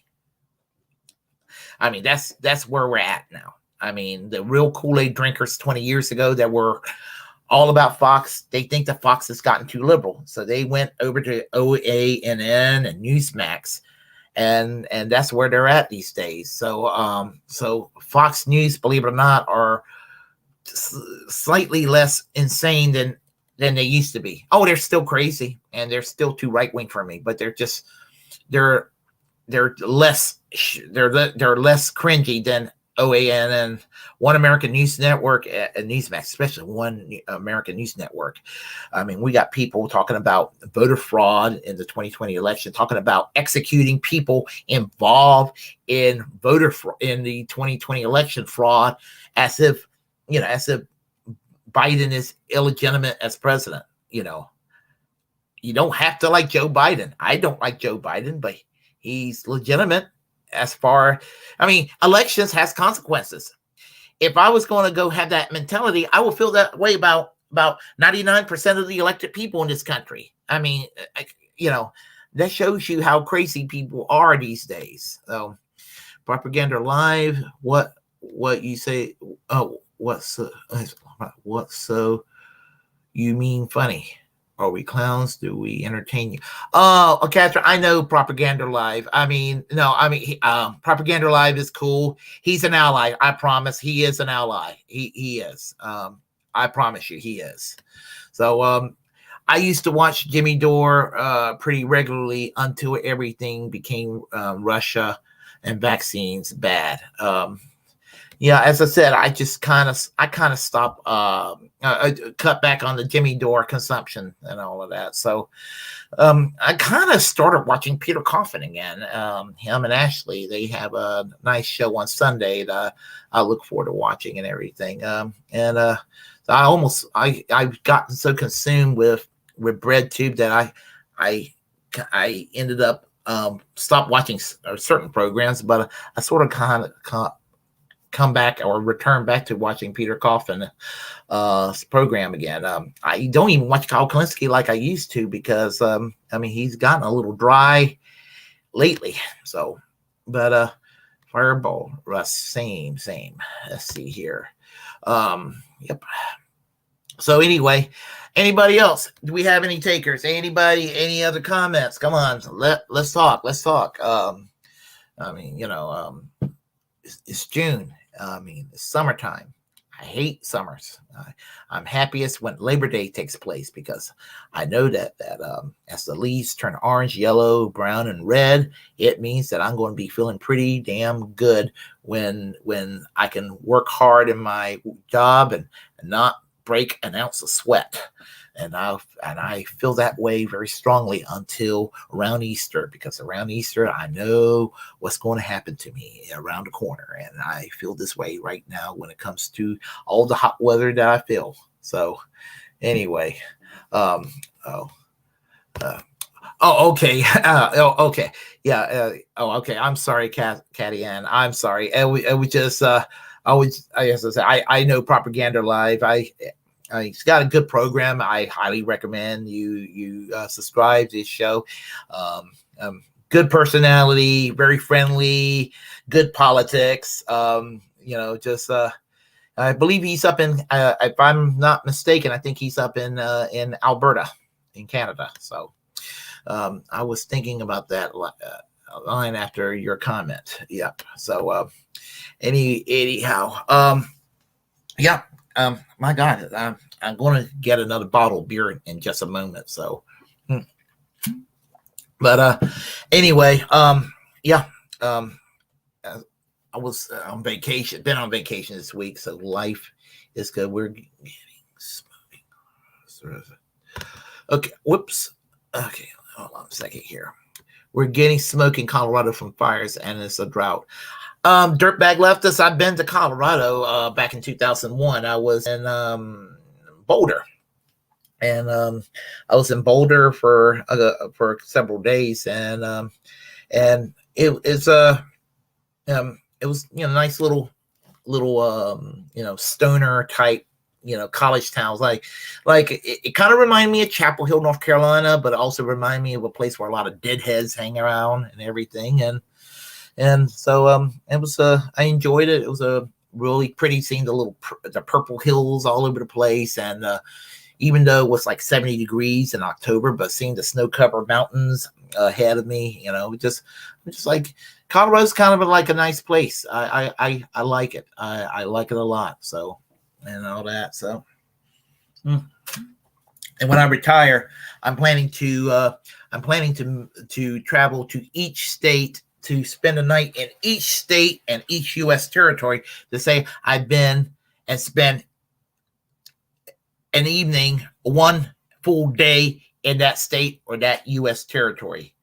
And maybe I might count already by retroactively the places I've already spent already, to say, well, that's under my belt. So, because it might be too expensive to actually go and take care of it all at that point and all that. So, do you mean that Biden will run in 2024? I really don't think that Biden is going to run in 2024. I think that Biden is going to step down, because if Biden, as I said, Donald Trump will not be prosecuted with this January 6th hearing, because the Democrats realize that if they realize that if they go after Donald Trump, that the Republicans may possibly go after Joe Biden, and it's going to be an unspoken agreement.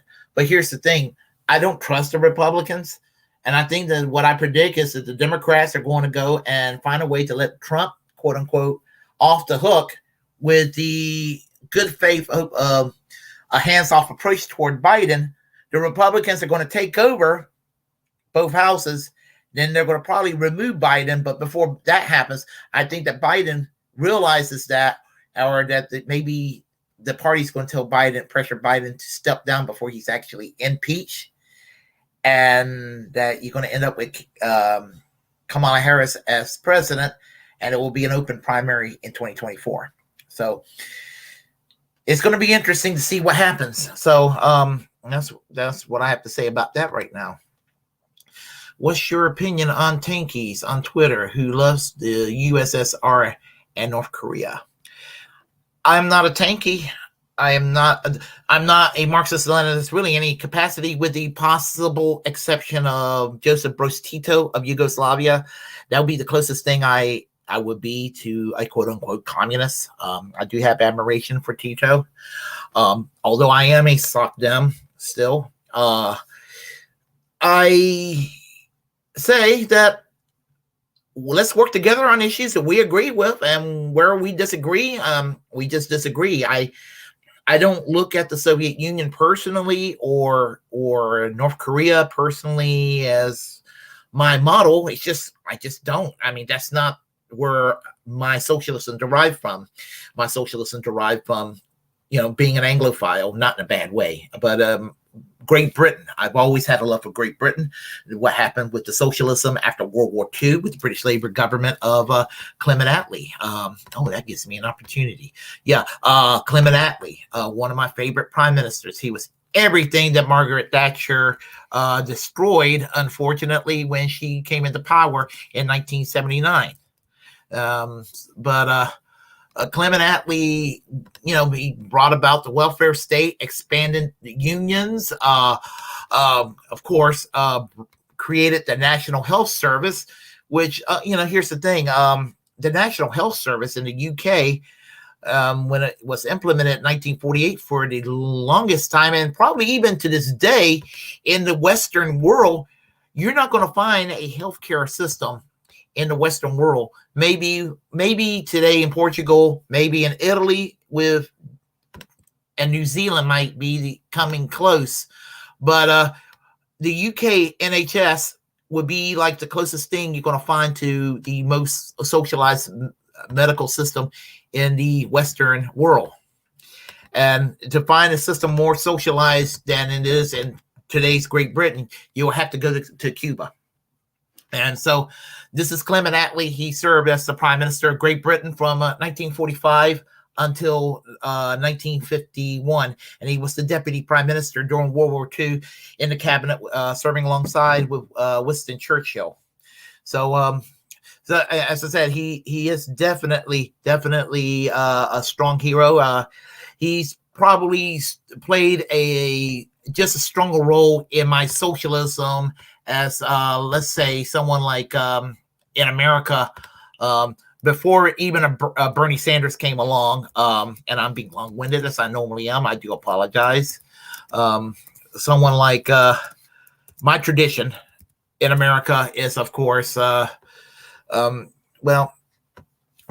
start with the OG. That's where we'll start with the OG. And that would be, of course, Eugene Victor Debs. That is where I am with my socialism. So, if that answers your question in that regard. Now, with regard to how do I feel? I have friends who are tankies. I have friends who are communists. I have friends who are conservative. I have friends from across the political spectrum. The only two ideological groups that I won't be friends with, if somebody is a Nazi and think that the death of 6 million Jews and the other people that died in the Holocaust was a wonderful event, or they said that this shit didn't happen at all. In other words, they think that Hitler was a great guy. I can't be friends with somebody like that. Nazis are pieces of shit. I couldn't even begin to be friends with somebody like that. I couldn't be friends with somebody who thinks that Pol Pot, and hold on a second.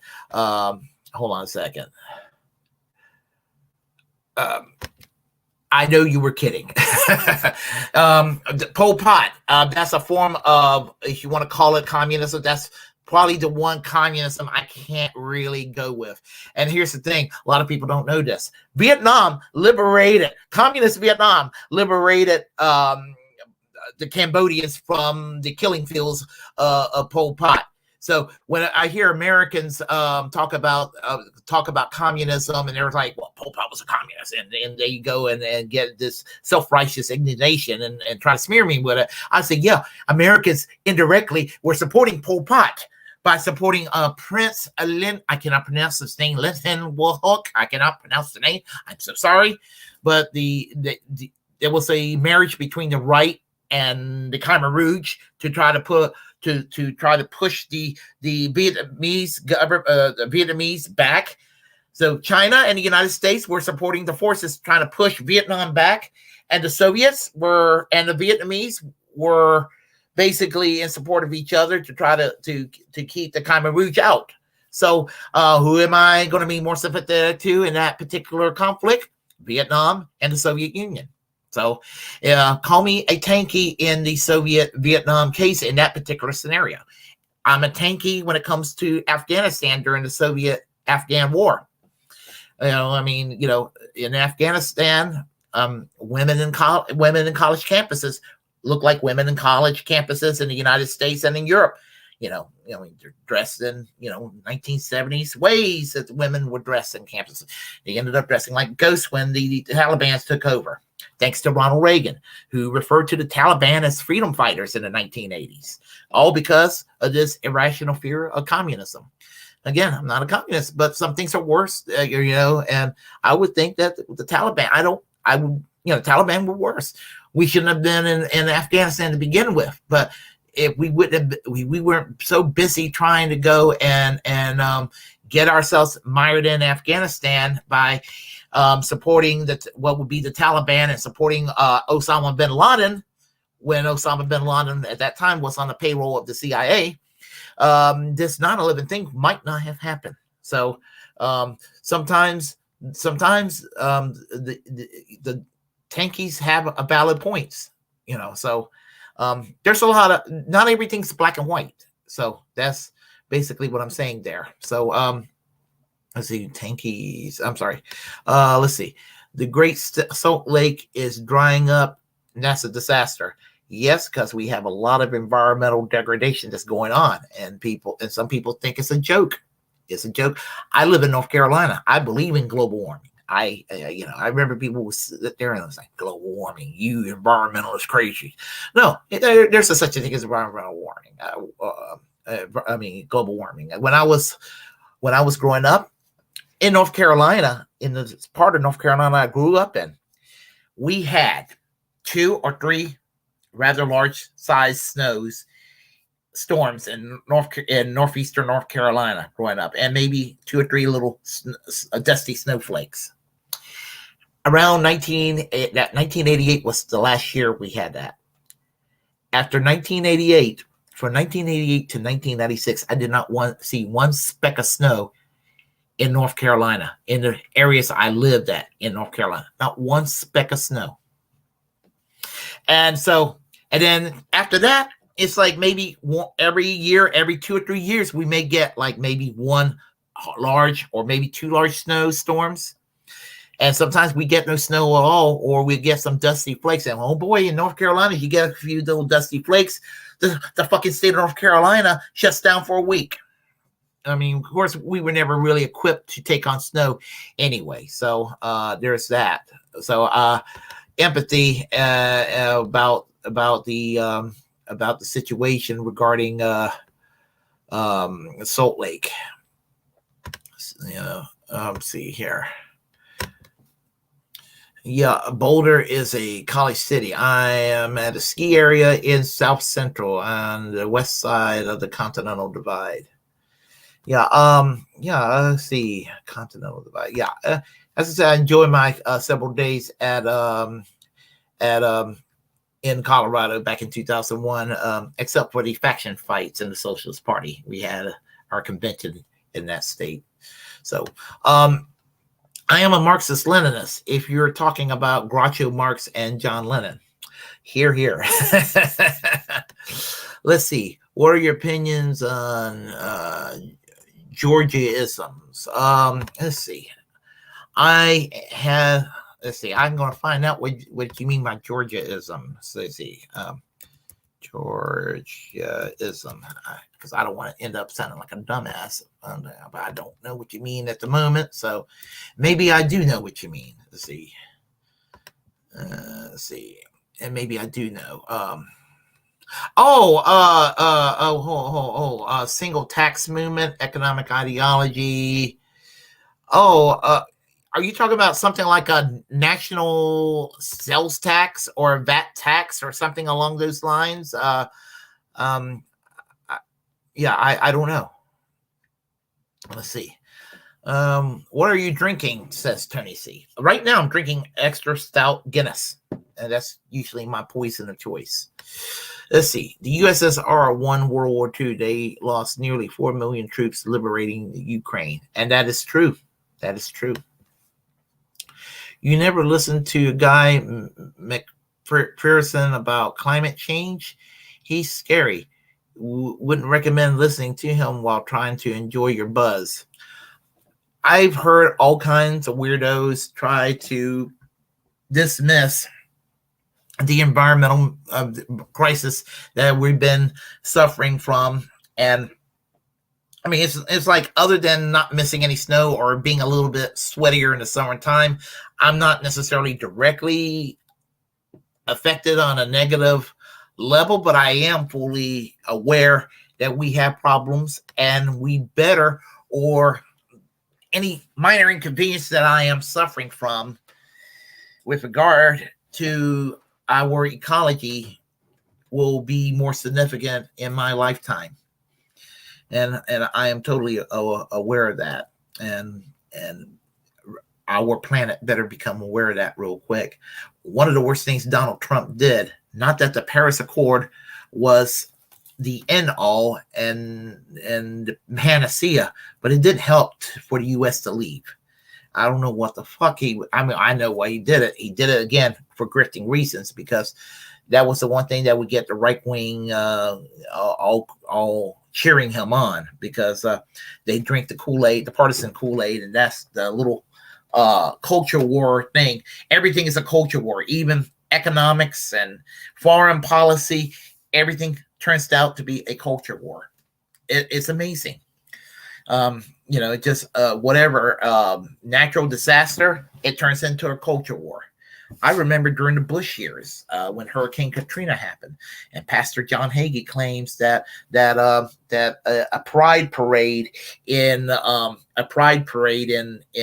New Orleans is why God punished the people in New Orleans with Hurricane Katrina. Well, this is going to sound bad, but John Hagee he's basically a Christian Zionist. So because they had pride parades in Israel, where in spite of the problems and bad things that Israel do to the Palestinians, they're better on LGBTQ rights than the other countries in that region, because they're more tolerant of gays. Does that mean that's why God's punishing Israel with the occasional attacks? I don't think John Hagee will look at it that way, because John Hagee is a dumbass. So I mean, just it's just crazy. People are just not logical. But then he'll call me an anti-Semite for making that remark, or other Kool-Aid drinkers would. So anyway, let's see. Guy McPherson thinks Western civilization will end no later than 2030. He has said that it would end as soon as 2026. Well, everybody has always talked about the end of the world since the beginning of time. And, the only thing I'm concerned about right now directly with regard to human civilization ending is this Ukraine-Russian conflict, if it gets too out of hand. I'm not willing to sit there and try to start World War III just because Donald Trump became president, because Vladimir Putin is pulling the puppet strings of Donald Trump. I mean, that's what a lot of establishment corporate Democrats think, and it's dumb. I mean, it's dumb what they think, and it's just really annoying when they come up with that mentality. Let's see, I can't wait to see Roger Waters in concert next month. Oh, Roger Waters is funny. Last year when I think it was on the Gray Zone, Roger Waters when he went after the Young Turks, he called them the young fucks and made fun of how fat Shank Ugert was and how dumb Anna Kasparian is. I was like, come on now, that's not right. But it was still funny. I mean, it was funny just the same. Mm-hmm. Hilarious as it can be, very much so. But anyway, what I'm going to do real quick, because I need to take a bathroom break. Oh, what I'm going to do, I may put on a little interlude music, and right now, because I just need to. So and it gives me a chance to use the bathroom, and then after I use the bathroom, wash up, I'll grab myself another beer, and then just and then I'll come back to talk with you if y'all just wait a quick moment. So just yeah, I can't do a copyright strike, so I have a new theme song right now, so I'm going to play a previous theme song at the moment. So I'm going to type down, I will be right back shortly. And I will be right back shortly. Shortly within less than 2 minutes. So that way, any newcomers will know that I'm going to be coming back real quick. So let me do this real fast. So okay, let me do this real fast here. Bam, and then I'll go and take care of my business, and I will come back to flap my gums a little bit more for y'all. So let me do this here.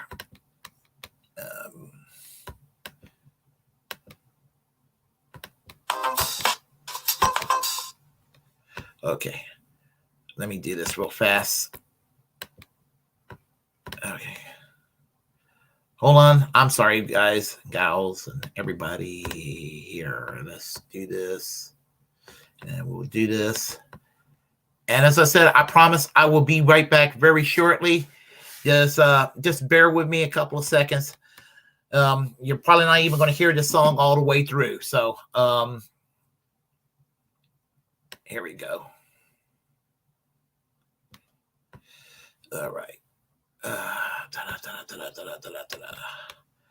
Okay. All right. I'll be right back very quickly.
Come back.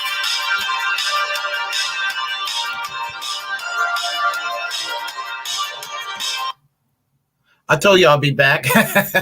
Anyway, as I said, I had to go. I had to go. So I took care of my business and washed up, because that's the right thing to do. and then I had to go and take care of, grab some beer, have my next beer. So, yeah. Good night, Catty Ann. We'll talk soon. Promise.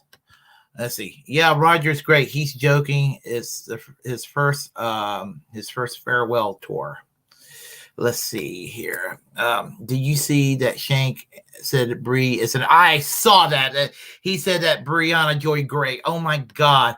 Yeah. I think about it is, you know, I'm gonna tell you something that's really been. I've been thinking about doing a video on that because on that subject, because there's just, it started. I mean, if they're going to say that about Dave Rubin or Tim Pool or someone like that, if they're going to say that talk about what they consider a right winger, I totally get it. You know, because that's because they are grifting at that point.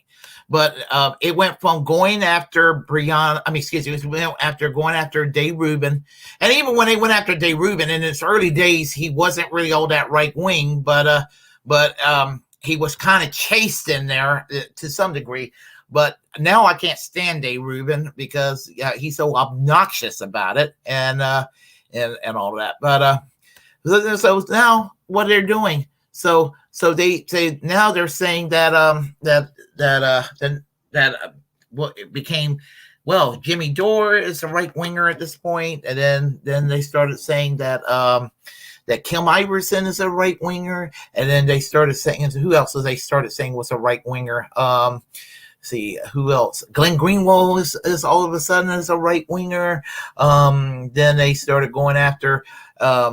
Actually, pretty recently, they went after Crystal Ball, another right winger. You know, the list just keep getting bigger and bigger. Shoe on Head, that was one of the earliest people they started saying that was a right winger, and then it just keeps getting bigger and bigger and bigger and bigger. And again, they went after now they're going after Brianna Joy Gray, you know, and I had made a prediction that pretty soon, you know, they keep going after these people. Honestly, the next person, I think the Kyle's going to be the next on the chopping block as far as right wingers are concerned. They're going to be saying he's a right winger.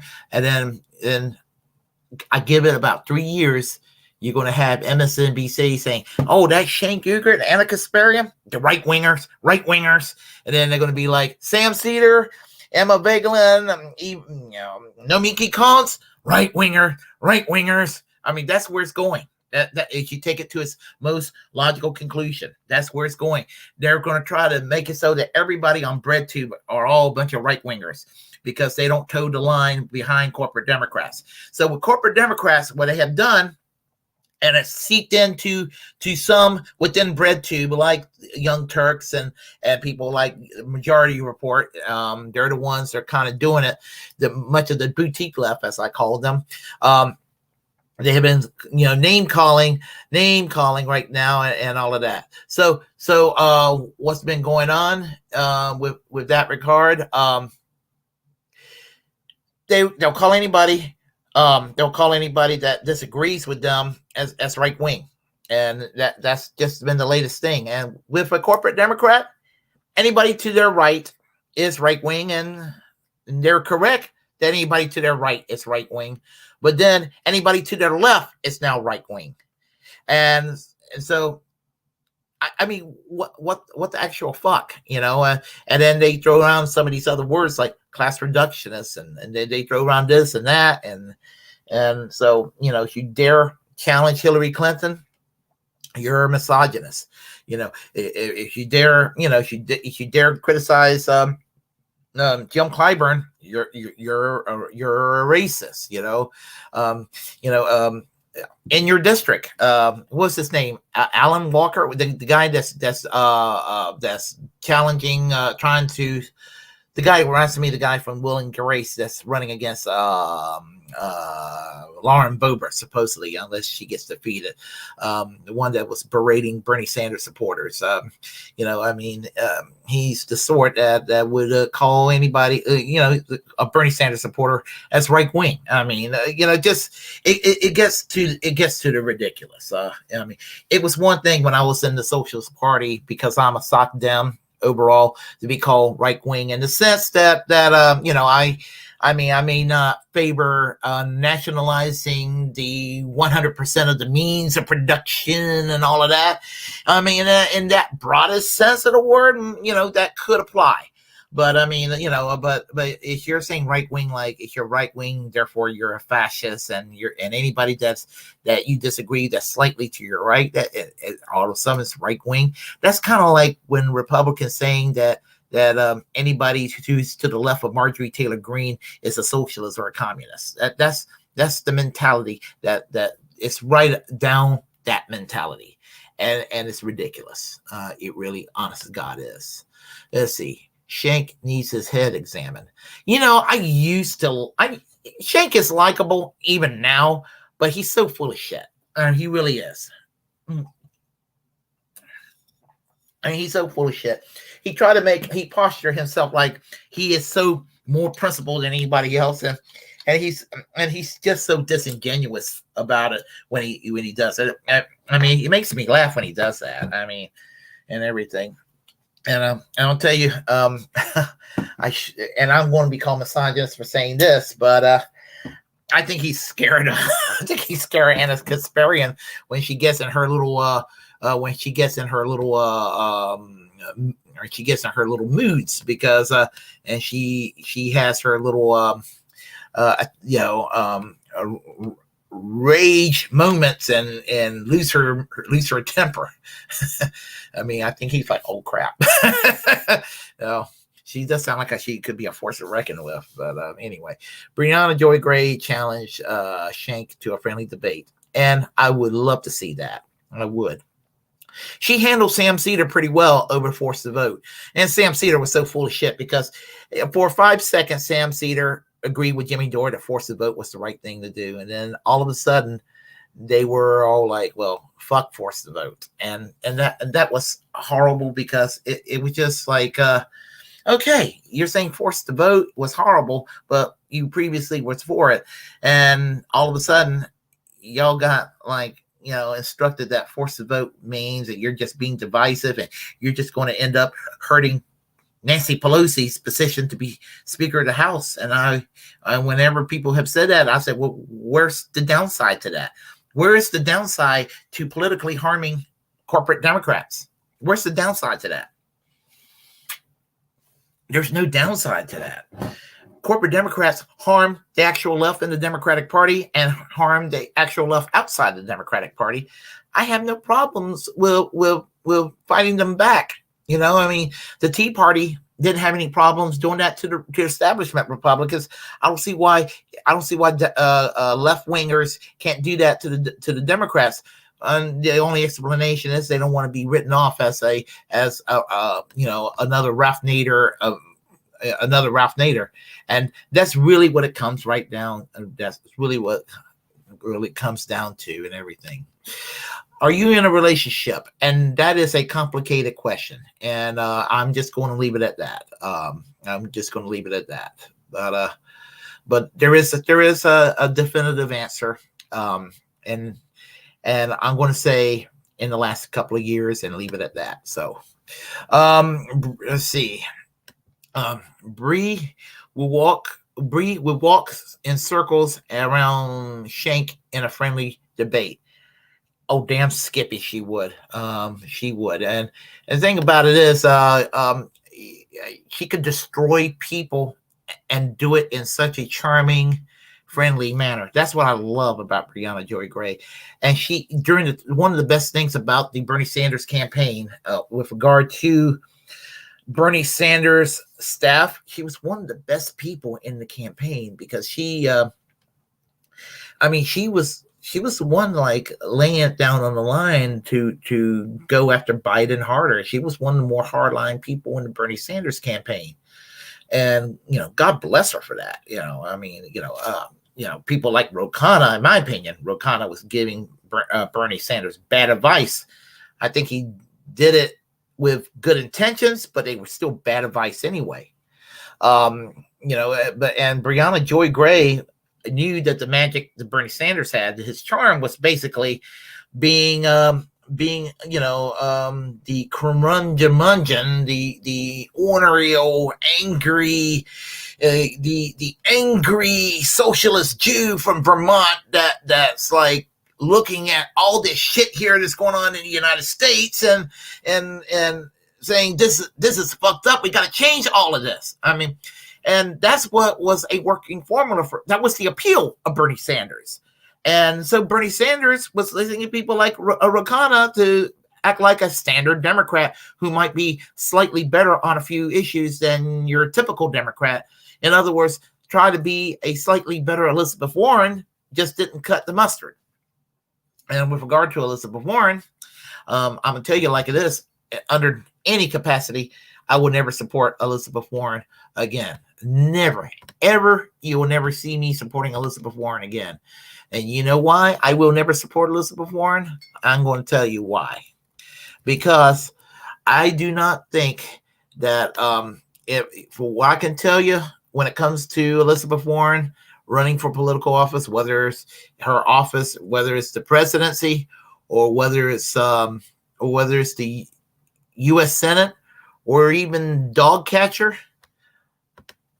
well, I'm going to say it like it is. I'm going to tell you like it is when it comes to old Elizabeth Warren. And that's, oh my goodness. Oh my goodness. Hold on. Where am I? Sorry about that. I was trying to, oh, here I am. I was trying to get rid of a photo there. Sorry about that. I got a little distracted. Too many beers. Well, it's my second beer, but you know what I mean. Well, I was trying to say for the effects is this, that I do not think that snakes should be running for political office. And that's what Elizabeth Warren is. She's a snake. I mean, they were right when they call her a snake in 2020. She's still a snake today. If I ever see her, if I'm in Washington, D.C., if I see you were walking down the street, I'm going to tell her you're a snake. Because that's what she is. She's a snake. So, let's see. Oh, let me get back to my face here. I just wanted an excuse to call her a snake. That's all. Let's see. Bree, yes, she would. Let's see here. Bree is smart, but she talks too much about forced to vote. It's been 2 years ago. Yeah, well, here's the thing. 2 years ago, we didn't have Medicare for all. We still don't have Medicare for all. And I think that we would have, even though I think that public option is substandard, it would have been probably, we would have probably had possibly a public option, which would have made Obamacare, what exists of Obamacare right now, better if we would have done forced to vote. Now, I don't think that the public option or lowering Medicare eligibility down to 60 or 55 is the perfect solution, but it would have improved life. I don't even really think Medicare for all is like the ultimate way to go. I say the National Health Service is the way to go, copying what they have in Great Britain in 1948, the National Health Service. They did it the correct way. That's what we need to do. I've joked about it, but I'm not really joking. I'm a tanky on healthcare. I mean, I'm it's to that level. I mean, they're that criminal. The private insurance companies and big pharma, they really are that evil. I mean, they're that evil. I mean, to me, I think they're actually worse than the people that blew up the World Trade Center in on 9/11. They only killed 5,000 people that day. Um, Close to 50,000 people die yearly because of our private failed medical system. And I've been thinking about doing a video on this because I run across people that on the right that they know it failed, but they're like a lot of like one of the more extreme, more sectarian, dogmatic Marxist types that talk about a utopian world that never existed before, but they're the libertarian equivalent, and they'll give you this world that never quite existed, and they'll be like, well, if we just get rid of any governmental oversight and all government regulation and government guarantees on this aspect, in other words, if you leave it up to the market, they will tell you somehow the market is going to correct itself and you're going to solve the healthcare problem. No, you're not. You know what's going to happen when you go and do the libertarian solution to healthcare? You're going to have more people without healthcare, and you're going to have people paying more for healthcare. You're going to take a shitty situation and turn it into a diarrhea swamp. That's what's going to happen. And so, I mean, I have no qualms about putting people in jail, private health insurance. This is where I'm the most authoritarian. This is where if somebody needs to be put in prison, people who runs the insurance companies need to be put in prison. People who make the decisions, the adjusters and the paper shufflers that play gods with people's lives. That deny coverage that allows people to die or allow people to lose everything they got because they couldn't afford health care. They should be put in prison. The people who are in charge with inflating the price of pharmacy, making insulin overly expensive and pills overly expensive, they should be put in prison, honestly. And I have no problem with stripping away their assets and actually making it to a healthcare system that's workable for the American people. That's American first. That's the kind of American first that I like. Not the American first of Donald Trump or the American first of Lauren Boebert and Matt Gaetz and Marjorie Taylor Greene or Nick Fuentes and all that. Fuck that kind of America first. The America first that I like is the America first that actually everybody benefits from. The actual greater good for all Americans, regardless of who we are. The 99%, in other words. They should lower they should lower the age of Medicare to 54 or so. I mean, they should lower it. You see, when Obama tried to do the Affordable Care Act and try to sell us the public option, would have been an easier sell than the public option if they would have said lower Medicare eligibility down to 50. I think that would have been a smoother ride because even most conservatives love their Medicare. You would have covered more people with Medicare if you get it at 50. I would have been benefiting from it right now. I mean, I wouldn't even have to really care too much because, I'm 53 now. I would have been in my 40s to be like, one of the benefits I get as I get older. I would have been saying that to myself. But that would have been an easier sell than the Affordable Care Act as we known it. And the Democrats cut themselves before the Republicans, and the Republicans threw a tantrum every chance they could get, said, we're not going to vote for it unless you get rid of this little goodie on it. So anything that was actually good about the Affordable Care Act, the Democrats bend the knee toward the Republicans and plucked every little positive aspect out until you had it so where pretty much it became like healthcare crisis is solved by having a law that says you must buy your own private health insurance. And the Democrats, being the cowards and unimaginative people that they are, they ended up voting for a healthcare plan they weren't too sure about. And the Republicans were clever enough to put the blame on the Democrats. And the Democrats, they fall for it every time. Democrats are useless. Honestly, they're so useless. Got no alternative. You want to stop the Republicans? They're worse, but the Democrats are they're dumb. The Democrats are dumb, and the Republicans are evil, policy-wise. Not individually, not your neighbor, not your coworker, not your neighbor, not the people you associate with, not your significant other, but Republicans who are elected and Republicans who run think tanks.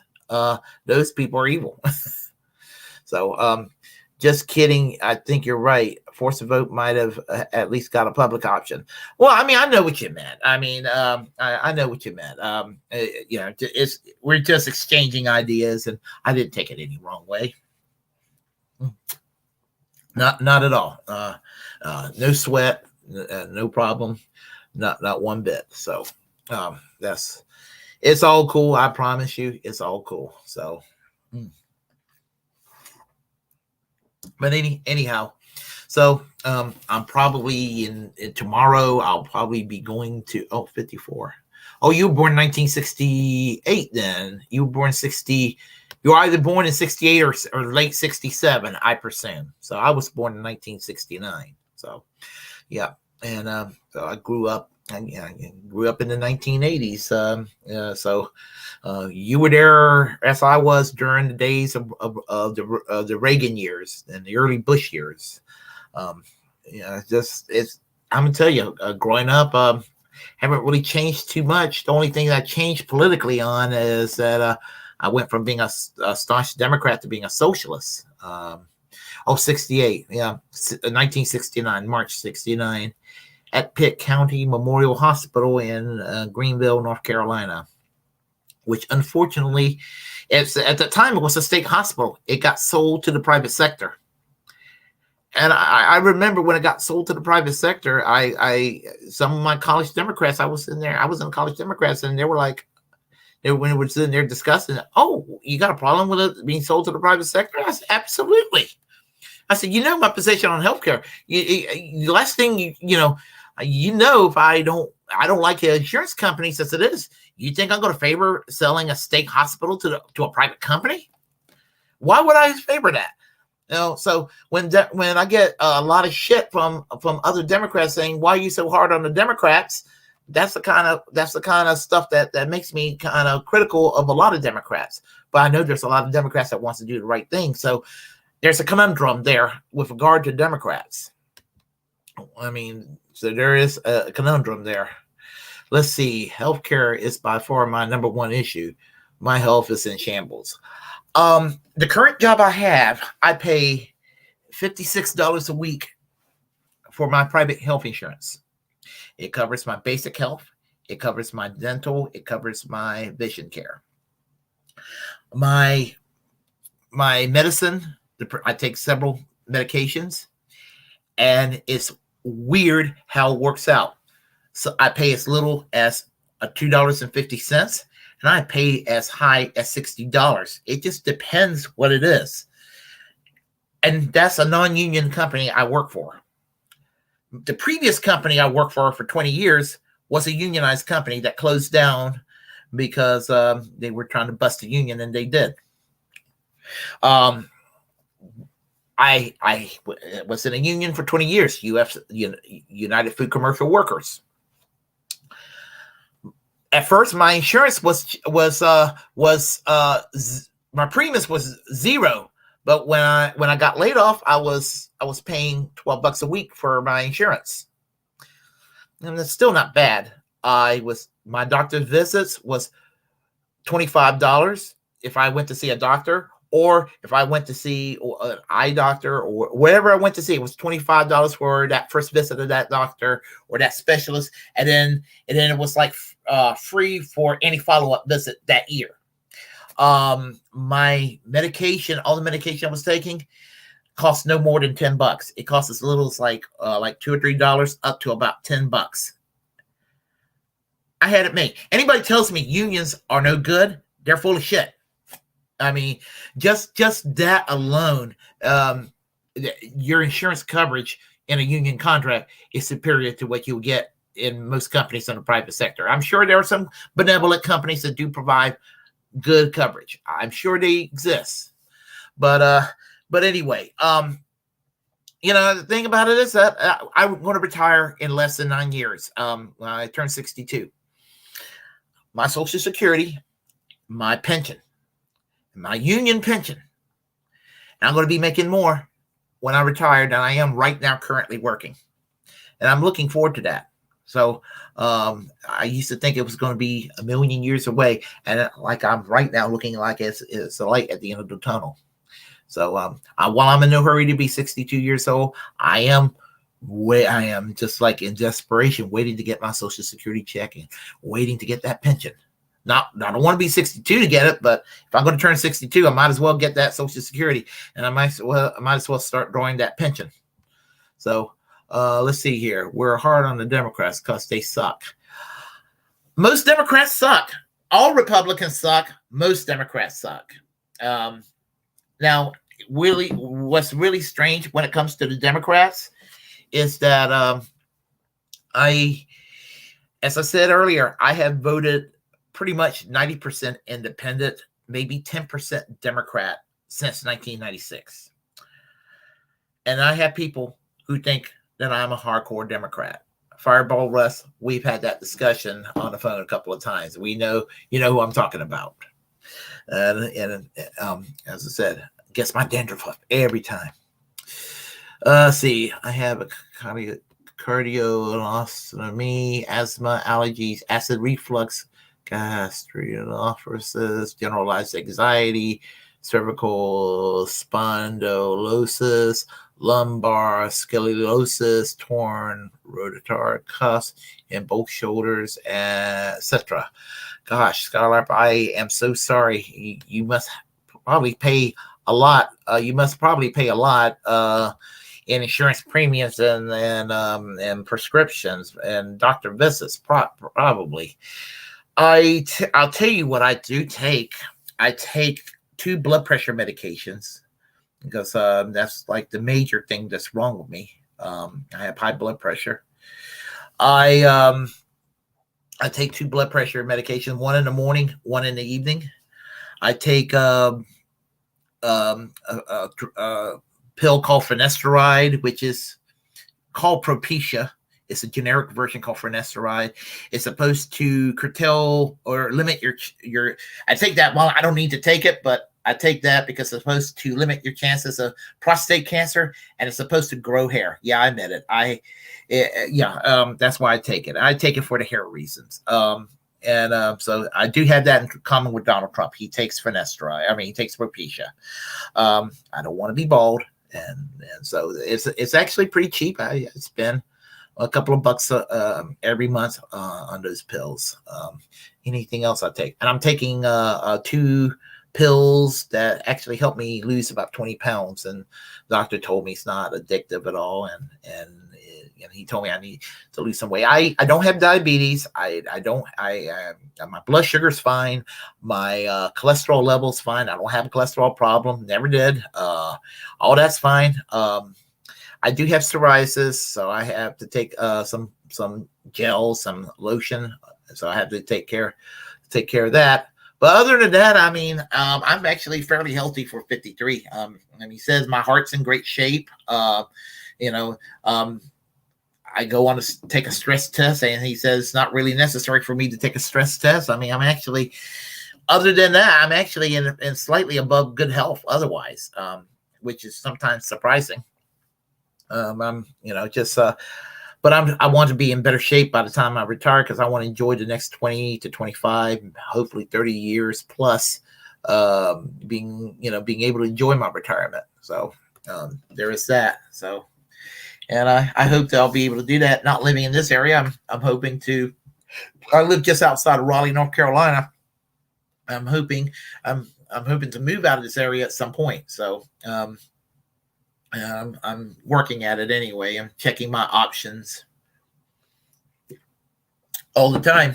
So anyway, so Skywarp, where are you at as far as hold on a second. See, the song is by David Robix.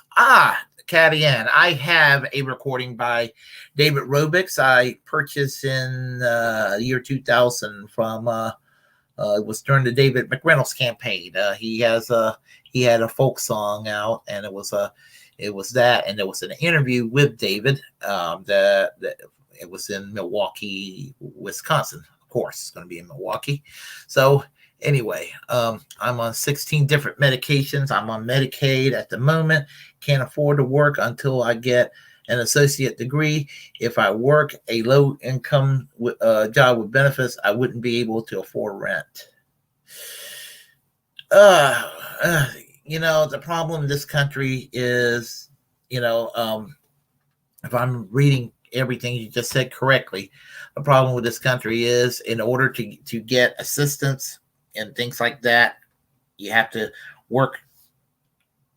You either have to work a certain amount of hours or not work or be at this income level. It's a lot of means testing, and it's a way to kind of it's a way for the government to not help people while looking like they're helping people, which ends up resulting with people, with everybody being unsatisfied while giving the impression like something is being done. United States can be a very ass backward state at times, a nation at times. The United States can be just goes against the grain of common sense. I mean, I'm not saying that like I want this country to disappear or anything like that. I'm not, heavens no. But I'm just the last 40 years, and it's been going on maybe a little longer than that, but I mean, it goes back to the days of Reagan changing everything, changing the national conversation. One of the reasons I hate Bill and Hillary Clinton so much is that Bill and Hillary Clinton they're to Ronald Reagan in many ways, in a shitty way that Dwight Eisenhower was to FDR in a good way. In other words, Dwight Eisenhower pretty much carried on FDR's New Deal liberalism that pretty much kept this country going, where both parties, Democrats kind of okay, and the Republicans a little bit, reluctant, but they kind of went along with the New Deal consensus, and it worked, just as the post-World War II consensus worked between Labour and the Tories in the UK. And then in 1980, Ronald Reagan and Margaret Thatcher in 1979 pretty much rewrote the script on how to govern. And Margaret Thatcher at least kept the National Health Service. We never even had that in this country. But we're in a situation that we're in, and Bill Clinton kind of just exacerbated the situation. And so, I have a lot of resentment from the night pent up since the 1990s. Bill Clinton, I voted for in 1992, and there's two people I have voted for in my entire life. Two people I have voted for in my life that I have regretted a great deal. One of them was a presidential vote for Bill Clinton, and the other one for city council, who was at the time he was a liberal, but he ended up becoming a piece of shit right wing asshole.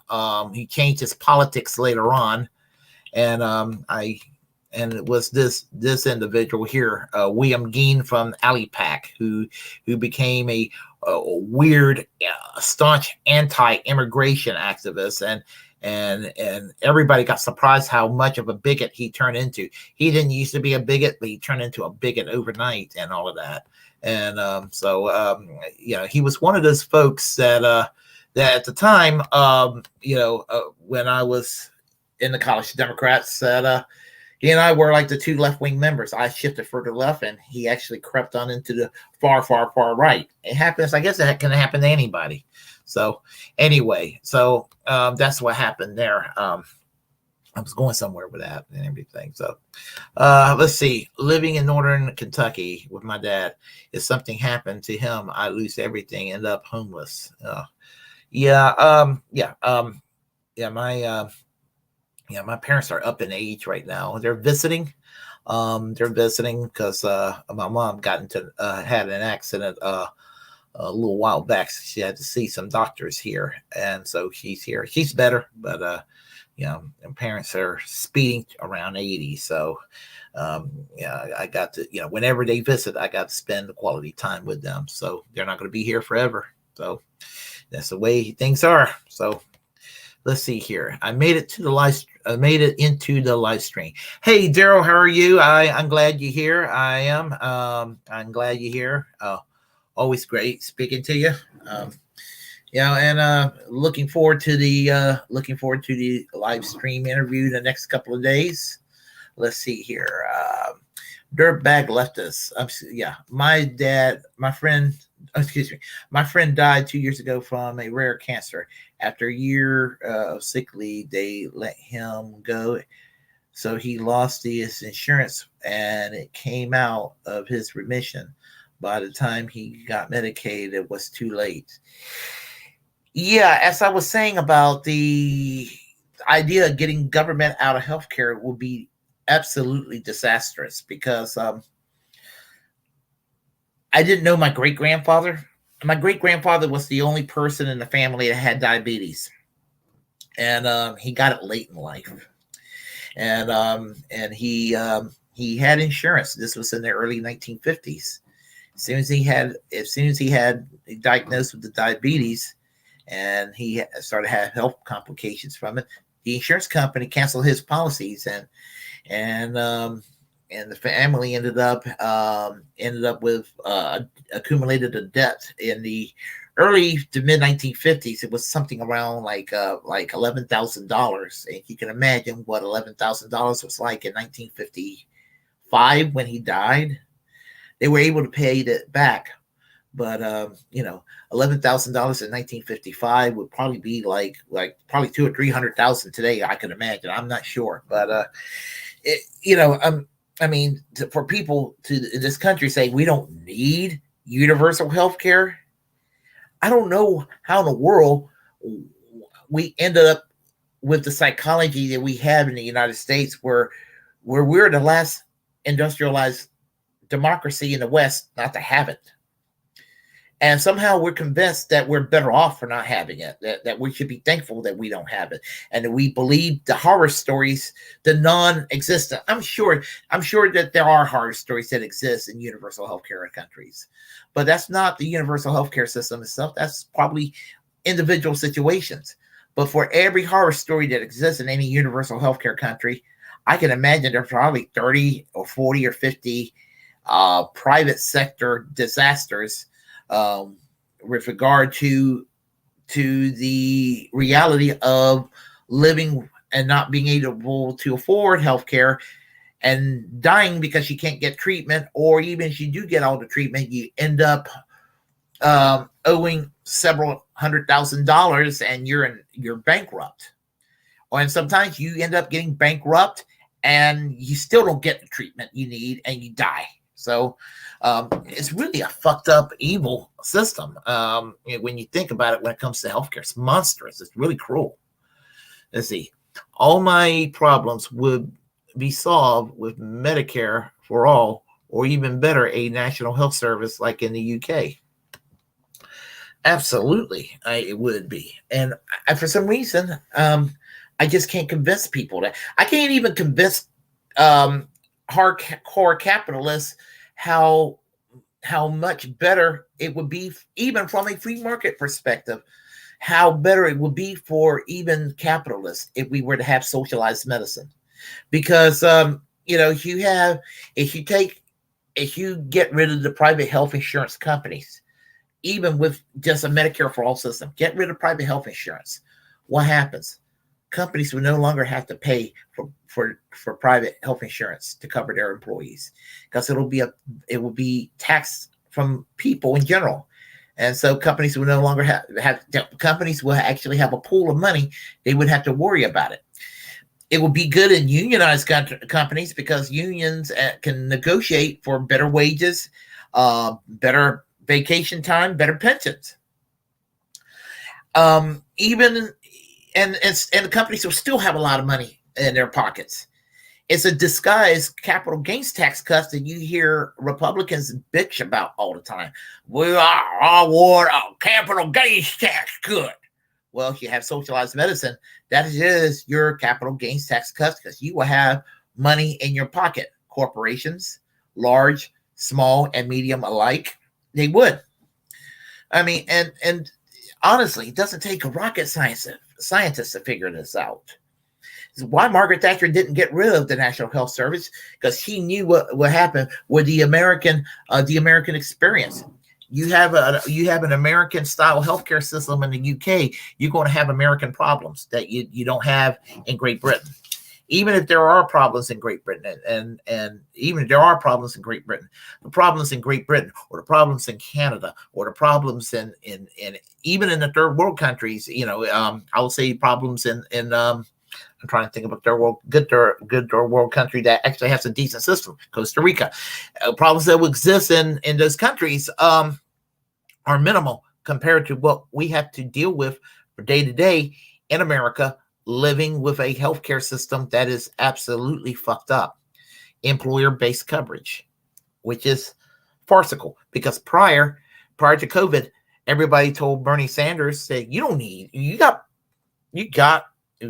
this employee-based coverage. That's all you need. You don't need to get rid of the insurance companies. Then all of a sudden COVID happened and there was these massive layoffs. People lost their insurance. And they still got people saying, we don't need Medicare for all. We had a pandemic, and you think this pandemic, I consider the pandemic probably equivalent to people in Britain getting bombed, almost daily during the war. And yet they were given health care after World War II. And they do, this country, our people in both parties won't do shit for us because the powerful insurance companies and pharmaceuticals. Really, really terrible situation. So anyway, going on 3 hours. Hey, Hot Retarded Chicks, welcome back. Welcome back. I'm glad to see you back. So anyway, that's just what we live in daily in this country. That's what we live with daily. So, and it's funny, I was in England in 2006, and I did talk to the people in England, and when I was in London, I talked to the people in London, and they said, yeah, they love their NHS.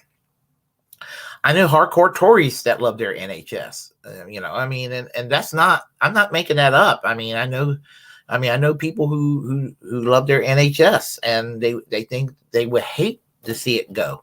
Boris Johnson, the Prime Minister of the UK, who is Britain's Donald Trump in many ways, or was seemingly Britain's Donald Trump, thanked the NHS for saving his life when he had COVID, and he thanked the NHS for treating him and having him his life get back to normal. And so, and still, when I talk to right wingers in this country about that, they still dismiss it. That's it. That's it. So it just kind of it's just the reality we live in the United States regarding how it is.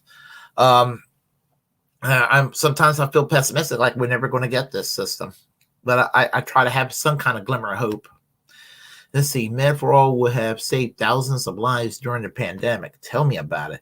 If we would have had Medicare for all, they've been discussing this since Theodore Roosevelt. They were discussing having national health insurance back in the days of President Theodore Roosevelt, because they saw it work in Germany. Germany was the first country in the world in the 1870s. They had national health insurance.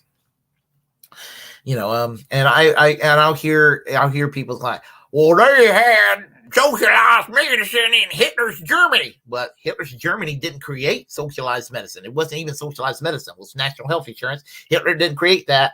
If you're going to say Hitler has socialized medicine, that makes it just like the Nazis. Well, then if you're going to say that, then having paved roads in Nazi Germany makes all the paved roads in the world just like the Nazis. That's dumb. It's dumb. It's Dinesh D'Souza diarrhea logic. So, Germany under the center-right government of Otto von Bismarck, out of fear of the newly created, at that time, very Marxist Social Democratic Party, they feared them. They were like, we better do something. We better do something for workers. So they created the welfare state in Germany. And part of that welfare state included the creation of the national health insurance and Social Security and labor rights and that sort of thing. Germany, around the turn of the 20th century, basically looked like post-World War II United States with the New Deal plus Medicare for all.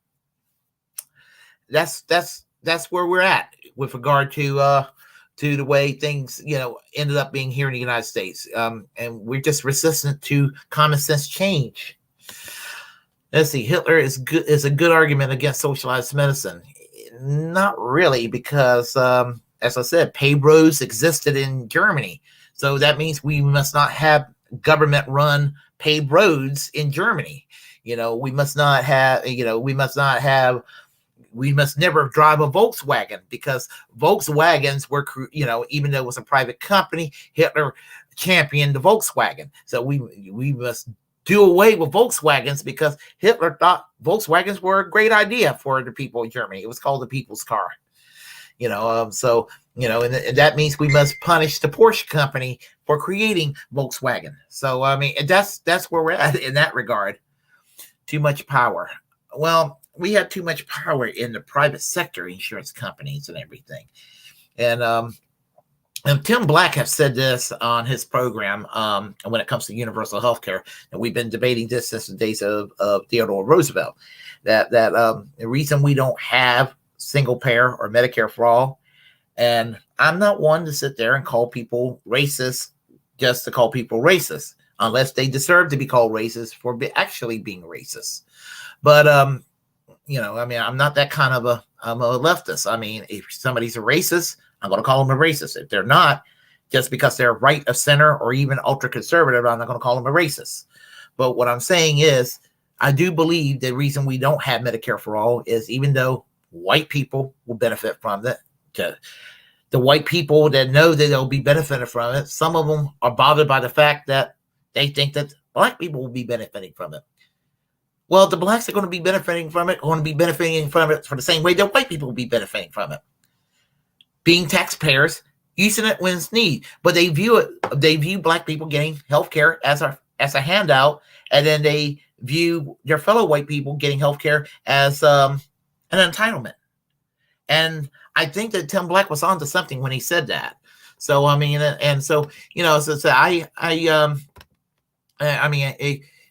know if any of y'all listen to Tim Black. I do listen to Tim Black. He's funny. I don't agree with him on everything, but I do like to listen to his show occasionally, daily, but usually when I get home in the morning from work, I'll listen to some Tim Black. So and he'll have something funny to say, and as I say, I don't agree with him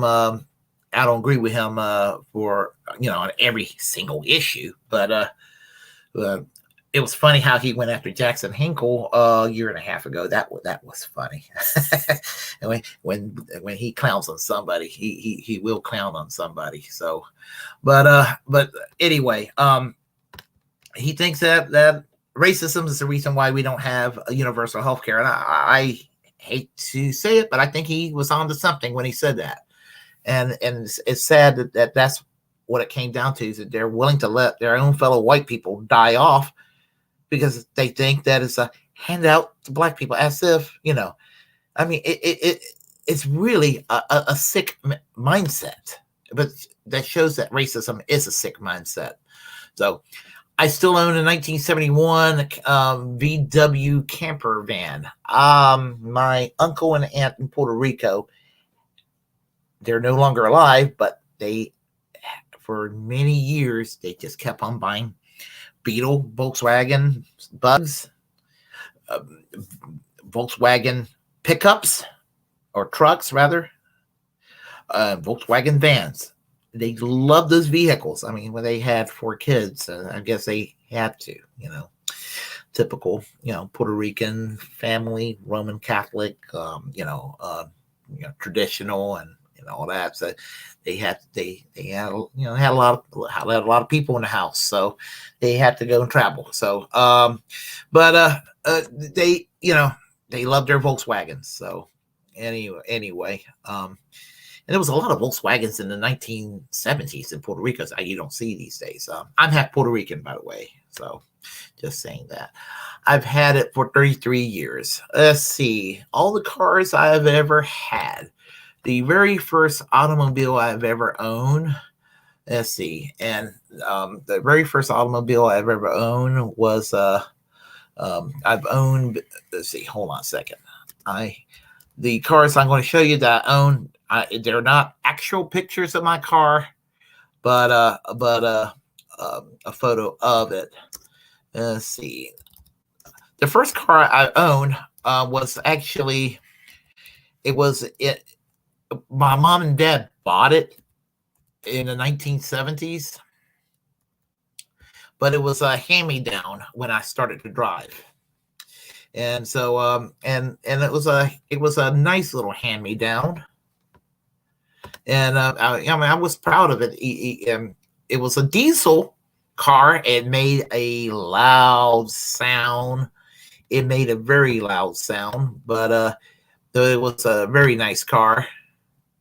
And that was a 19. Hold on a second. I'm sorry. And that was basically a 1978 Oldsmobile Delta 88. And I had that for quite a few years, and it had all the plush accessories and everything. So it was just awesome car and everything, and I loved it. But like all these cars, they just die eventually. So see, the white guy sure could use some universal health care. Oh, this white guy, yeah. This white guy, well, yeah, all people, yeah, absolutely, yeah, I totally agree, Skywarp, yeah, I absolutely agree. So, and then a few years later, I ended up owning, let's see, I ended up owning in 1989. What was it? GM. What was that car that I ended up owning? Cannot think of the name of that car. Let's see, was it I can't think of the name of the second car I owned. For some reason, it was a tiny little car. It looked like a Suzuki. I cannot think of the name of that car for a moment. I don't know why, but anyhow, well, after that, I ended up owning a 1988 Dodge K car. Y'all remember those things? Whoops, yeah, it's misspelled K car. Yeah, I ended up owning one of these. Y'all remember one of these here? Oh God, yeah. Hold on. Yeah, that was kind of nice. Then I ended up owning. I ended up owning after the car accident, which was not my fault, but I had a nice little settlement out of it. I ended up owning one of these. Let's see. I ended up owning a Pontiac Sunfire, and that was okay. And then from a Pontiac Sunfire, I went with let's see. I went with this tiny. Let's see. I went with that to one of these. I ended up owning a Ford Focus for a while. And then from a Ford Focus to the current car that I drive, and this is the first non-American car I ever bought, but it was a good deal. I just couldn't pass a good deal, and I needed a new car. and that was and this is the current vehicle I drive. It's giving me great mileage. It's actually one of the best cars I've ever had. But I'm probably going to be getting another car in the next 2 or 3 years. That's the correct model, but let's see. This is not the same color, but this is the current model I drive. I drive a Nissan Versa Note, 2016 Nissan Versa Note. And I've been, as I said, very, very satisfied with that car. Very satisfied. So, yep, that's been my driving experience all these years. So, let's see here. Yeah, hold on a second. Let's see. If they can pass the 1995 crime bill that hurt Black community, they would never pass. If they can pass the 1995 crime bill that hurt the Black community, they will never pass Medicare for all that will help the Black community. Absolutely. Absolutely. I have somebody a conservative earlier this evening or yesterday evening tell me that Johnson, he's one of those conservatives that told me that Johnson and other liberal Democrats at that time doing things like civil rights and race neutral social services somehow ended up turning it into a liberal plantation. I hate that argument.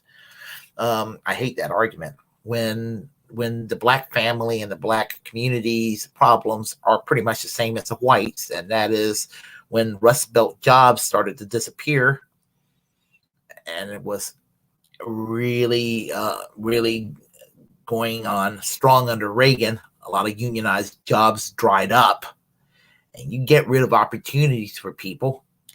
You're going to have a lot of poverty. You're going to have a lot of poverty around.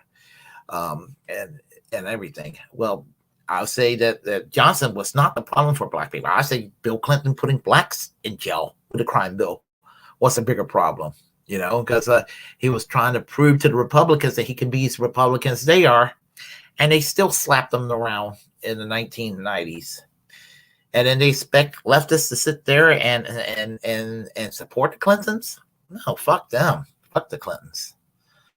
So anyway, yeah, let's see. Nice ride, man. I love big cars. I used to drive a 1985 Chevrolet station wagon in the early 1990s. Yeah, I think of all the cars I've had, with the current car I have, great mileage, great service. The first one I had was a big boat that was, typical of the 1970s at the time. So, I liked it for that reason. Let's see here. Oops, 1994 crime bill. Yeah, that's correct. I remember that now. Yeah, I was really mad about the crime bill at the time. I've been driving a diesel pickup that I got in 2006 and run it on used fryer oil. Oh my God, that is so awesome. I know somebody that did that with a Mercedes diesel and spend next to nothing on fuel. Yeah, I guess they call it the biodiesel. Yeah. How is it these days with the increased price on gas and everything? Because we were talking about when this person was doing it, did it in the around 2006, 2007, and this person was way ahead and everything. So are you spending a lot on, I mean, is it really burning a hole in your pocket? Or, I know you have to go and work on creating the actual fuel, the actual biodiesel. I know there's a formula, a method to creating it. I know that it requires that. It's a lot of trouble, but if you're saving a hell of a lot of money, it's probably worth the trouble considering what the oil companies are doing, having us over a barrel, literally speaking. Which is why I can't believe one of the few things that Biden may be doing correctly, and he's not going far enough about it, is to try to lift the sanctions on Venezuela and to try to make nice with Nicolas Maduro. Whatever people think of Venezuela, I tell them, even if everything is true that the right wing says about Venezuela, I would rather deal with Venezuela than to deal with Saudi Arabia, because Venezuela is still more free. Even with the worst case scenario one could say about Venezuela, if it was true, it's still a more free country than Saudi Arabia. You don't see it that way, but it will actually help us at the gas pump. But you know, these Biden sanctions ended up hurting us more than it ended up harming the Russians. It's crazy. It works out that way. We ended up being harmed with those sanctions. I've been getting free oil for the whole time. I run straight oil and don't need to make biodiesel. Oh, okay. Because this person was using cooking oil. He was going to restaurants, getting cooking oil. I think it was used cooking oil that they were glad to give away. And he had a process that he used, and he had multiple tanks and storage at his property. So he will fill his gas station would basically be his backyard, which would cost which was saving him a lot of money in the long run. So, and that's kind of that's pretty awesome in that regard. So I just wish that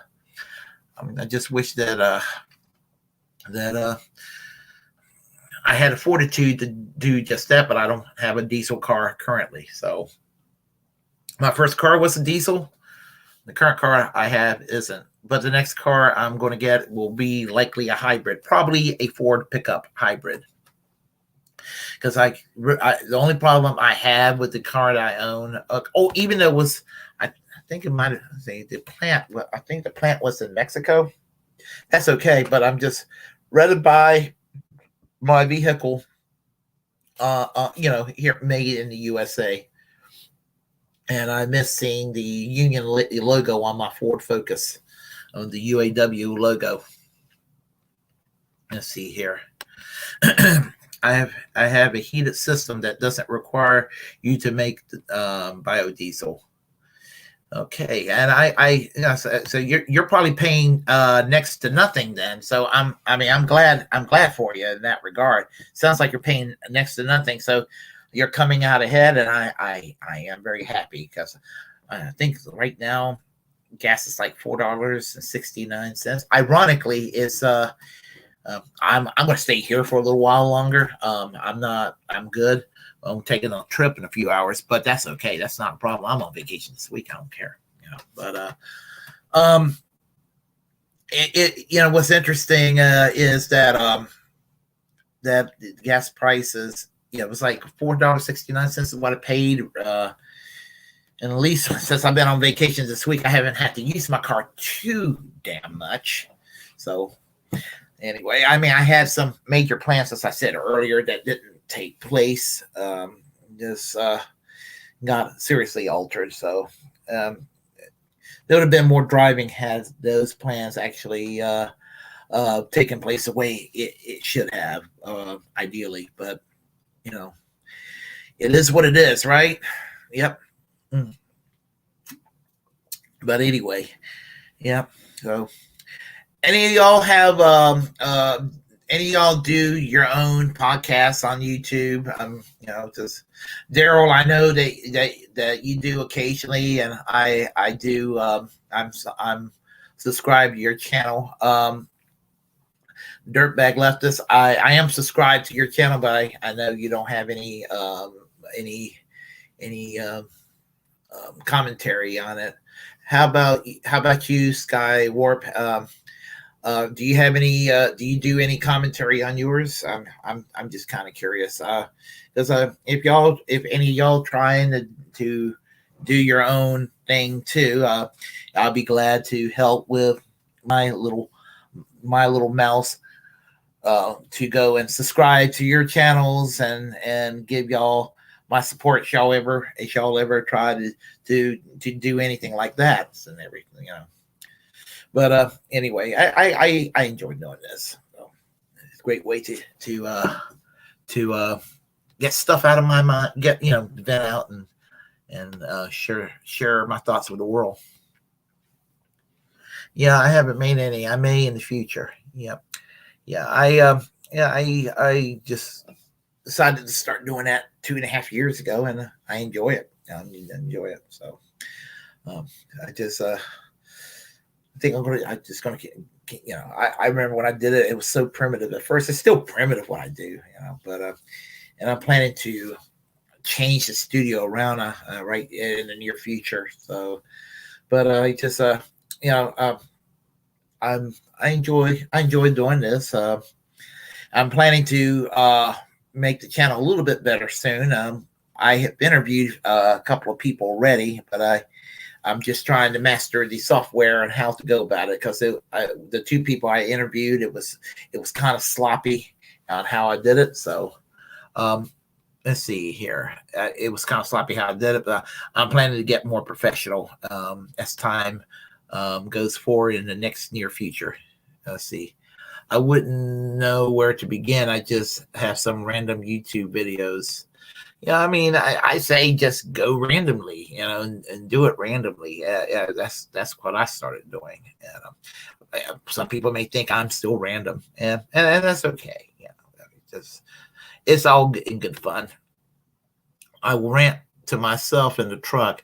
I might as well record. So there's a lot of people that will do that. They will rant in a car or in a truck. I have noticed that, and I think I have done like a couple of them in the car in my backlog on my channel. So it I done one on myself. I've done a couple of them on my cell phone because a couple of years ago I had a lot of free time to do a lot of videos, but the internet was down, and I had to wait a couple of days. I had a lot of time in my hands, and I was like, "Damn it! I have a lot of time in my hands, and I had no internet access."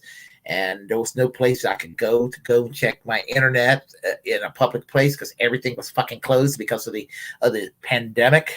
Or there was one place I could have gone to, but I would have looked really weird going into a public laundromat in the middle of the night tapping on a computer, especially if I wasn't washing any clothes. So that's what's that's what's up, and all that. So. Last time I did a drunk stream was on election night 2020. And I didn't have this StreamYard thing where I can actually stream other videos and photos and all that. I just slugged my desk and my computer to the living room so you can hear the news report in the background on the election. Well, I'm going to do that this year in November, but it's going to be in this very spot. So I'll be drinking again like I am right now. This time what I'm going to be doing is, I'm going to kind of bounce back and forth between various channels, just for shit and giggles. I'll probably kind of bounce back and forth between. I'll probably do it with TYT, and I'll do it with whatever other channels that's out there. I'll do it with I don't know if I'll do it on Joe Rogan. Joe Rogan's doing something, I'll go and go on his channel for a few minutes. If they're doing some Amazing Atheist, Drunken Peasants, not Drunken, Deep Fat Fries doing something, I'll go on that channel and stream there. And if they're, if a Radical Leftist Agenda is doing something, I'll go on her channel and stream there. And then if and I might kind of bounce back and forth. I promise you, I will not go on CNN. I will not go on MSNBC, and I will not go on Fox News that night. That will not happen. But I'll probably go on BBC. I'll go on the BBC News, and I may even go on C-SPAN. Just to check stuff out and all that. And all. So it will be an interesting night to see what will happen. For better or worse, what's going to happen is that, we'll see a status quo or a slightly shittier status quo. But it's going to be bad either way, The best case scenario, which is still a shitty scenario, we'll have the same government we have currently. And a worst case scenario is, Marjorie Taylor Greene will have committees assignments and she'll become very powerful in January, which is very, very disconcerting. But let's see here. Let's see. Let's see. We did that one already. We did that one already.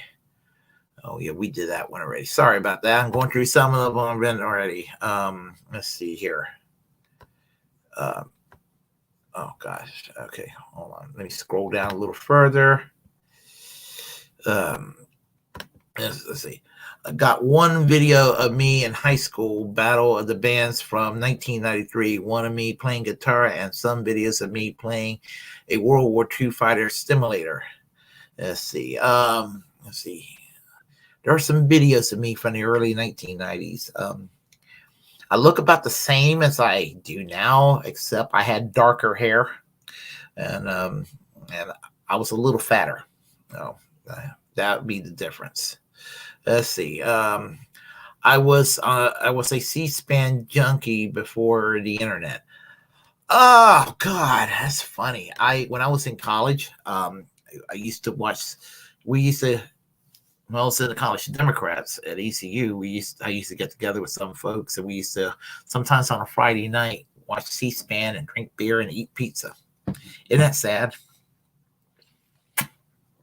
Yeah, I know.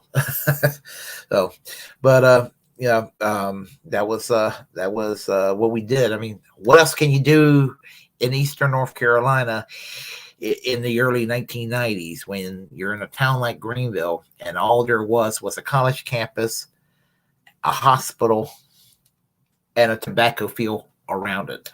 That pretty much was pretty much maybe a little downtown strip where I could go and see a live band, occasionally. I mean, that was the life outside of school, and some of that still seemed like yesterday. Scary enough as it is. Scary enough as it is. So anyway, man, I have been up here for 3 hours and 15 minutes. So, and that's okay. That's not a problem. Sounds fun. And it was fun. It was. A lot of it was fun. I had some down moments back then, I had some down moments. I had some moments where, I had some depressive moments, moments that should not have depressed me. But, when you're in your early 20s and then you think you bet your other half, and then your other half didn't work out, and you get depressed about stuff, and then other things bother you, and just and some things that are important in your life weren't really all that important, and then you look back and you're just like, wow, where was my priorities and all of that? So, but I have actually had some good moments too that I would never ever regret too. So, had some good adventures, and so even some of the relationships that did not turn out 100% positive, there were even some good moments there too. So I can't say it was all 100% terrible. So, but it all seemed like yesterday. I can tell you that it did. It seemed like it was all yesterday. And I think about those times every day too. It's amazing. It really is amazing. I'm gonna be like 65 or 70 years old, thinking, oh, back in 1993, 1994, this and that, and I'm gonna be looking at it like it was yesterday. When I was living in that little apartment on 10th Street, and I'm gonna be remembering that and thinking, I remember when we were doing this and doing that. I mean, all that was like there was a lot of fun, but there was a lot of drama too. Being in my 20s at the time and everything. So, then when I hit 30 and I hit my 40s, now I'm in my 50s, and I'm just like, oh, okay, yeah. So there we go. Yeah. So anyway, it looks like we're down to about 3 people. So I'll probably better. I might just start signing off. This has been fun. I am probably going to do this again in the near future. I may do this a little more often, like maybe a couple of times a year. I'll probably definitely do one of these before November. At least one, but I'll probably, as I said, this is just fun to do. I don't know what, it'll be kind of on a weird off night maybe, but I will, I'll probably be doing this again in the near future. And I hope that each and every one of you are going to have a great weekend. I enjoy chatting with all of y'all. And I'm not going to get to the usual speech I do when I do my video because y'all heard it all before, and I'm just kind of in a laid back mood tonight. And I'm in this sort of, this is all laid back. This is not even business. It's just kind of being casual and all of that. So let me just say I will make it. The only area where I'm going to make it official is I'll just end it with the theme music and then put the little thumbnail in there before I go to bed. So there is that. So anybody who's here that haven't subscribed yet, I'll say go ahead, please subscribe. Otherwise, y'all take care and have a good night. And you'll probably be seeing some serious commentary in the near, well, obviously very soon. Have a good one. Take care. Bye-bye. Music.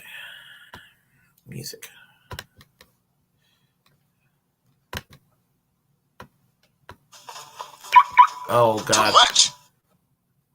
Okay, hold on. We're gonna do this here. Oh my goodness.